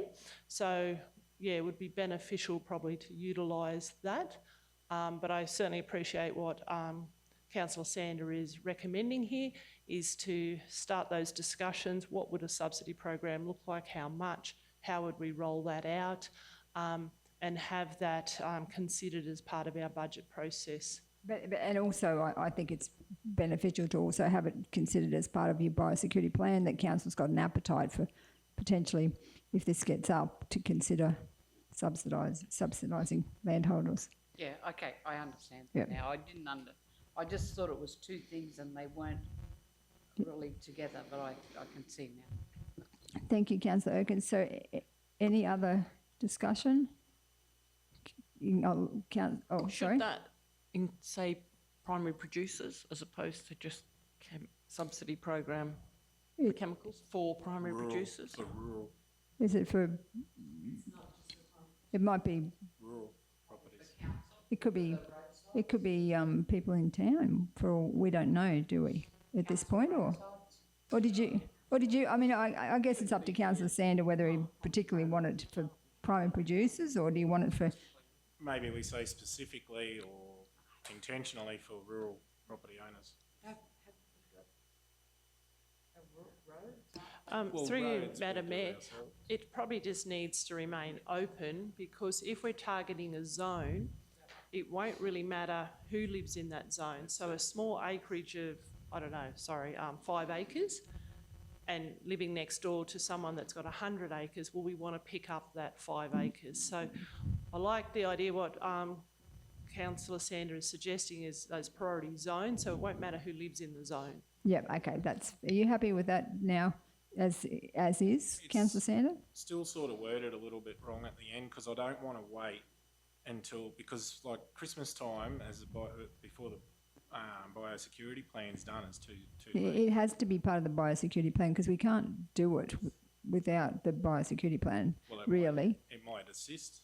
it will assist. That's what I'm saying. When they go back to their meetings, it will assist by them knowing that council's got an appetite to subsidise and then prioritise whatever, Parthenium or in a certain area. I think it will assist, not... That's right. It would assist in the plan development and assist in the implementation of your plan. So I think it's part of the biosecurity plan. It doesn't hurt for us to investigate. I mean, we're in the development stage right now. So this resolution certainly allows myself and Councillor Deneen to go back through the advisory committee and have this discussion and design that, or talk about that subsidy program and how we would implement that, and talk about what are the priority weeds and making sure that is actually put into the plan ready to implement this. So it could just backing you up, it could create an atmosphere of where that farmers might have been throwing their hands in the air and saying, well, we can't afford to prioritise and eradicate something. It might be, well, if this council subsidises it, yes, we can. That could change the way that they look at a particular weed. I understand what you're saying, and yes, it will, but I don't want it to wait 10 months. That's what I'm trying to say. I don't want to wait 10 months until this plan's ready, because it'll be this time next year before we're actually starting to attack these weeds. So I might hand over to Acting CEO Aaron to let us to decide how we would manage that part of it, as part of the budget, as part of trying to make things happen, but waiting for a biosecurity plan. So what council's written here is that you want to investigate. So I would suggest that officers investigate that over the budget process, and then you can see how you can do, well, the easiest way would be investigate a subsidy program for chemicals as part of its biosecurity plan. And then I would provide another report to council to say this is how you want to proceed, because that's what you would normally do. Well, Councillor Sanders is wanting timelines. He wants to make it happen sooner rather than later. Yeah, I would, if that's the case, then I would provide a report by end of financial year, before your budget process. But at the end of the day, it doesn't matter what status the project is at, it'll move as fast as council resources it or enables it. So I would say there that a report be brought back as part of, and a report be brought back to the June 26th general meeting. You happy with that? Should the report go to the biosecurity group? Well, you guys can decide, but council, it'll be a council's resolution. But at the end of the day, you're going to get a report back that says this is what your next steps are. At the moment, the way we would take that as officers is that you've said we want to investigate how to provide chemicals. Rather than work out the whole intricacy here and now, it gives officers a chance to go back and see how this would be best be done, and then provide recommendations to council. A, do you want to proceed, and how do you want to proceed, and what timeframes and costs that might be. So is that out? So the budget is decided in June? Yep. So your budget meeting will be, I think, either June or July. So the purpose of that would be that council, if it wants to consider in its budget, we could bring things forward. But like I say, you're not going to solve every intricacy of it now, but at least you're getting a report back to say, hey, this is your timeframes. Because you'll bring it through the budget process anyway, through those workshops in May. And then basically say, well, this is what it's, because you don't know what's going to cost you, what that impact might be. So it gives you an opportunity to do that. Are you happy with it to be June? Yeah, because I'm just trying to get it sped up, because I was disheartened yesterday when we heard that it was going to be Christmas time possibly before we got that plan, and that to farmers, and that with impacted with seeds and stuff now, you know, it'll be 12 months before we actually get around to doing it. Yeah, So and I at can least- assure you, Heath, that it will be one of those things discussed at the next biosecurity meeting, because it's a great idea, it's important, and we value that. Yeah, I'm just trying, I know how slow, you know, things work, and to get that, you know, 1 month you have a meeting and then you organise something and then the following month it gets passed. I'm just trying to speed that process up. Yep, okay. I'm an So, impatient man. Councillor Potter, are you happy with the additional wording? Yes, thank you, Mayor. Thank you. Any other discussion? Councillor Hyde. Just a question through you to Manager Leanne. Are there any grants available for this sort of stuff? And does it need to be in the biosecurity plan to assist in getting grants? Through you, Madam Mayor, certainly having it in the biosecurity plan will strengthen any grant application. the state, obviously we need to apply for funding through the state when those funding opportunities become available. There's very little biosecurity funding through grant schemes, so it's not something that local governments across Queensland have been able to access easily. However, if there was a grant available, having the actions in our biosecurity plans and our priorities outlined in there is how we would strengthen our applications for any sort of future funding. So yes, it would be great to have a subsidy program included in the actual biosecurity plan. Thank you. Any further questions? Councillor Sanders, did you want to exercise your right? I think something like this just shows that we are trying to help the farmers and we're trying to protect our region as well. So, and, heading out west, we're at that point where we're a barrier. It was said yesterday that we can put a stop to that from spreading out west, and I think people should see that we're trying to assist in that, and it'll only benefit any biosecurity plan that we have. It'll strengthen it and show people that we're trying to do something. Thank you, Councillor Sander. Put it to the vote. All those in favour? Against? Let's do the vote again. All those in favour? Against? Carried unanimously. Thank you. So now we're moving on to item 15.2 on page 536, which is also a question on notice. And that one there is, I think it's also Councillor Sander. 536.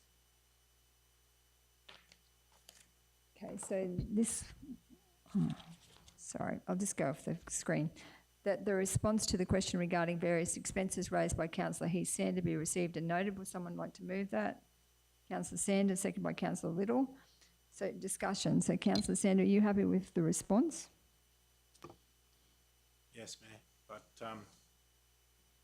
I was just wondering with that, with the costs that were incurred for the pump out of the wash bay at Kingaroy Depot, I'm wondering whether there was, do we schedule those in to be done, because we've got other depots as well in the region, like Menango and Mergen.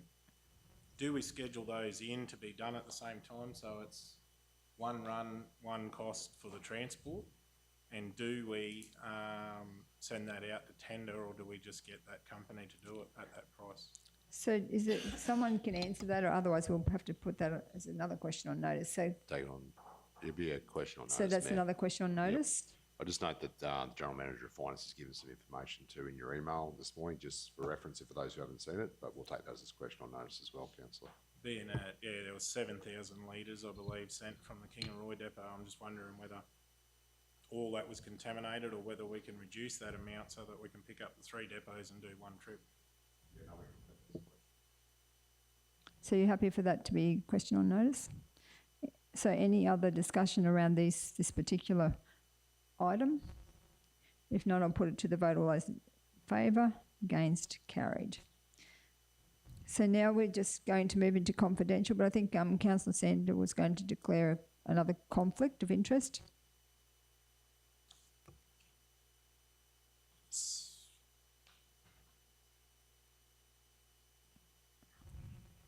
So yeah, in accordance to S150EL and 150EM of the Local Government Act, I, Councillor Heath Sander, inform this meeting that I have a prescribed conflict of interest in relation to 17.4 applications to apply for funding through Secure Communities Partnership Program Round 2.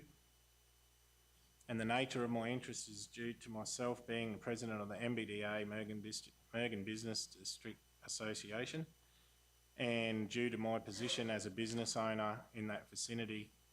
In accordance with S150EK, the Local Government Act 2009, I will exclude myself from any meeting, discussion or communication in relation to making a decision on this matter. I propose to leave and stay away from the place where this meeting is being held while this matter is discussed and voted on. Thank you, Councillor Sander.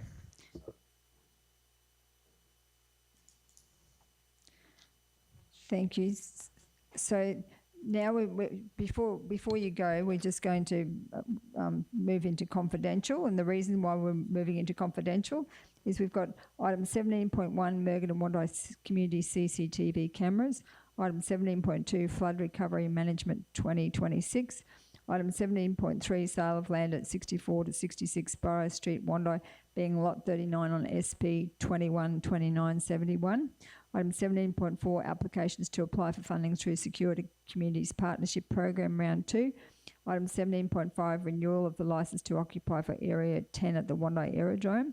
Item 17.6 award SBRC 2526_77 engineering asbestos and leachate. And item 17.7 landfill threshold and diversion options. So that's the reason we're moving into confidential. Would someone move that we move into confidential? Councillor Potter, second by Councillor Height. Put it to the vote. All those in favour? Against? Carried.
So, welcome back, everybody. Could someone move that we go out of confidential? Councillor Potter, seconded by Councillor Sander.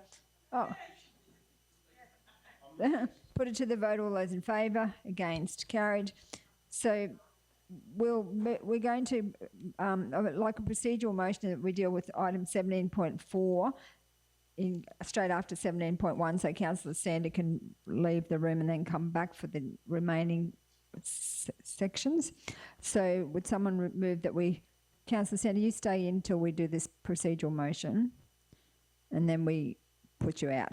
So someone move that the procedural motion is that we move item 17.4 to follow 17.1, moved by Councillor Hyde and second by Councillor Little. Put it to the vote. All those in favour? Against? Carried. So Councillor Sander, if you can leave the room now.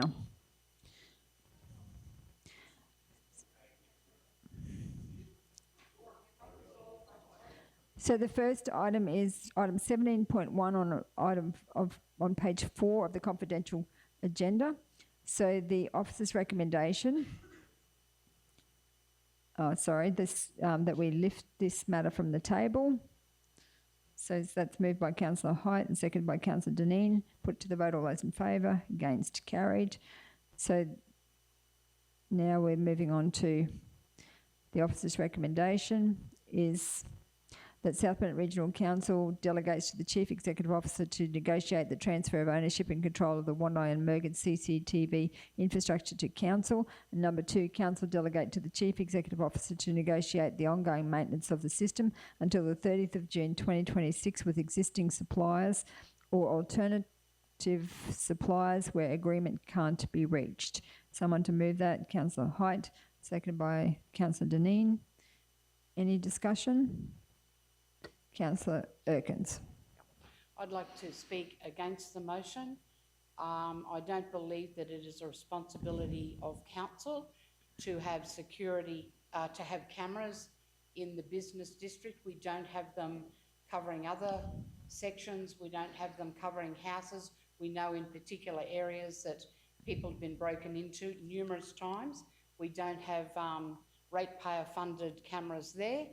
I believe that council should have cameras on council property, but I don't believe it's our responsibility to have them in the streets. I believe that's a police matter, and on the businesses, I believe it's a matter for the individual businesses to have their cameras, so I won't be supporting this motion. Thank you, Councillor Erkins. Any other speakers? Are we ready to vote? Put it to the vote. All those in favour? All those in favour? Got 4. All those against? Councillor Little and Councillor Erkins are against. So the motion is carried. So moving on to item 17.2, Flood Recovery Management 2026. Oh, sorry, 17.4. That one is on page 41, applications to apply for funding through Secure Communities Partnership Program Round 2. And the recommendation is that South Bennett Regional Council submits the following 2 applications for funding under the Secure Communities Partnership Program Round 2. Number 1, Project 1, CCTV in Wandai and Nanego swimming pools and depots as needed. And 2, any co-contribution be funded in the 26-27 Capital Works budget. Would someone like to move that? Councillor Dineen, seconded by... Lapse for the want of a second. Councillor Potter, sorry. Councillor Potter. Any discussion? So this one is the cameras for the swimming pools and the depots. Any discussion? Ready to vote? Put it to the vote. All those in favour? Against? Carried. We can ask Councillor Sander to come back in. Thank you.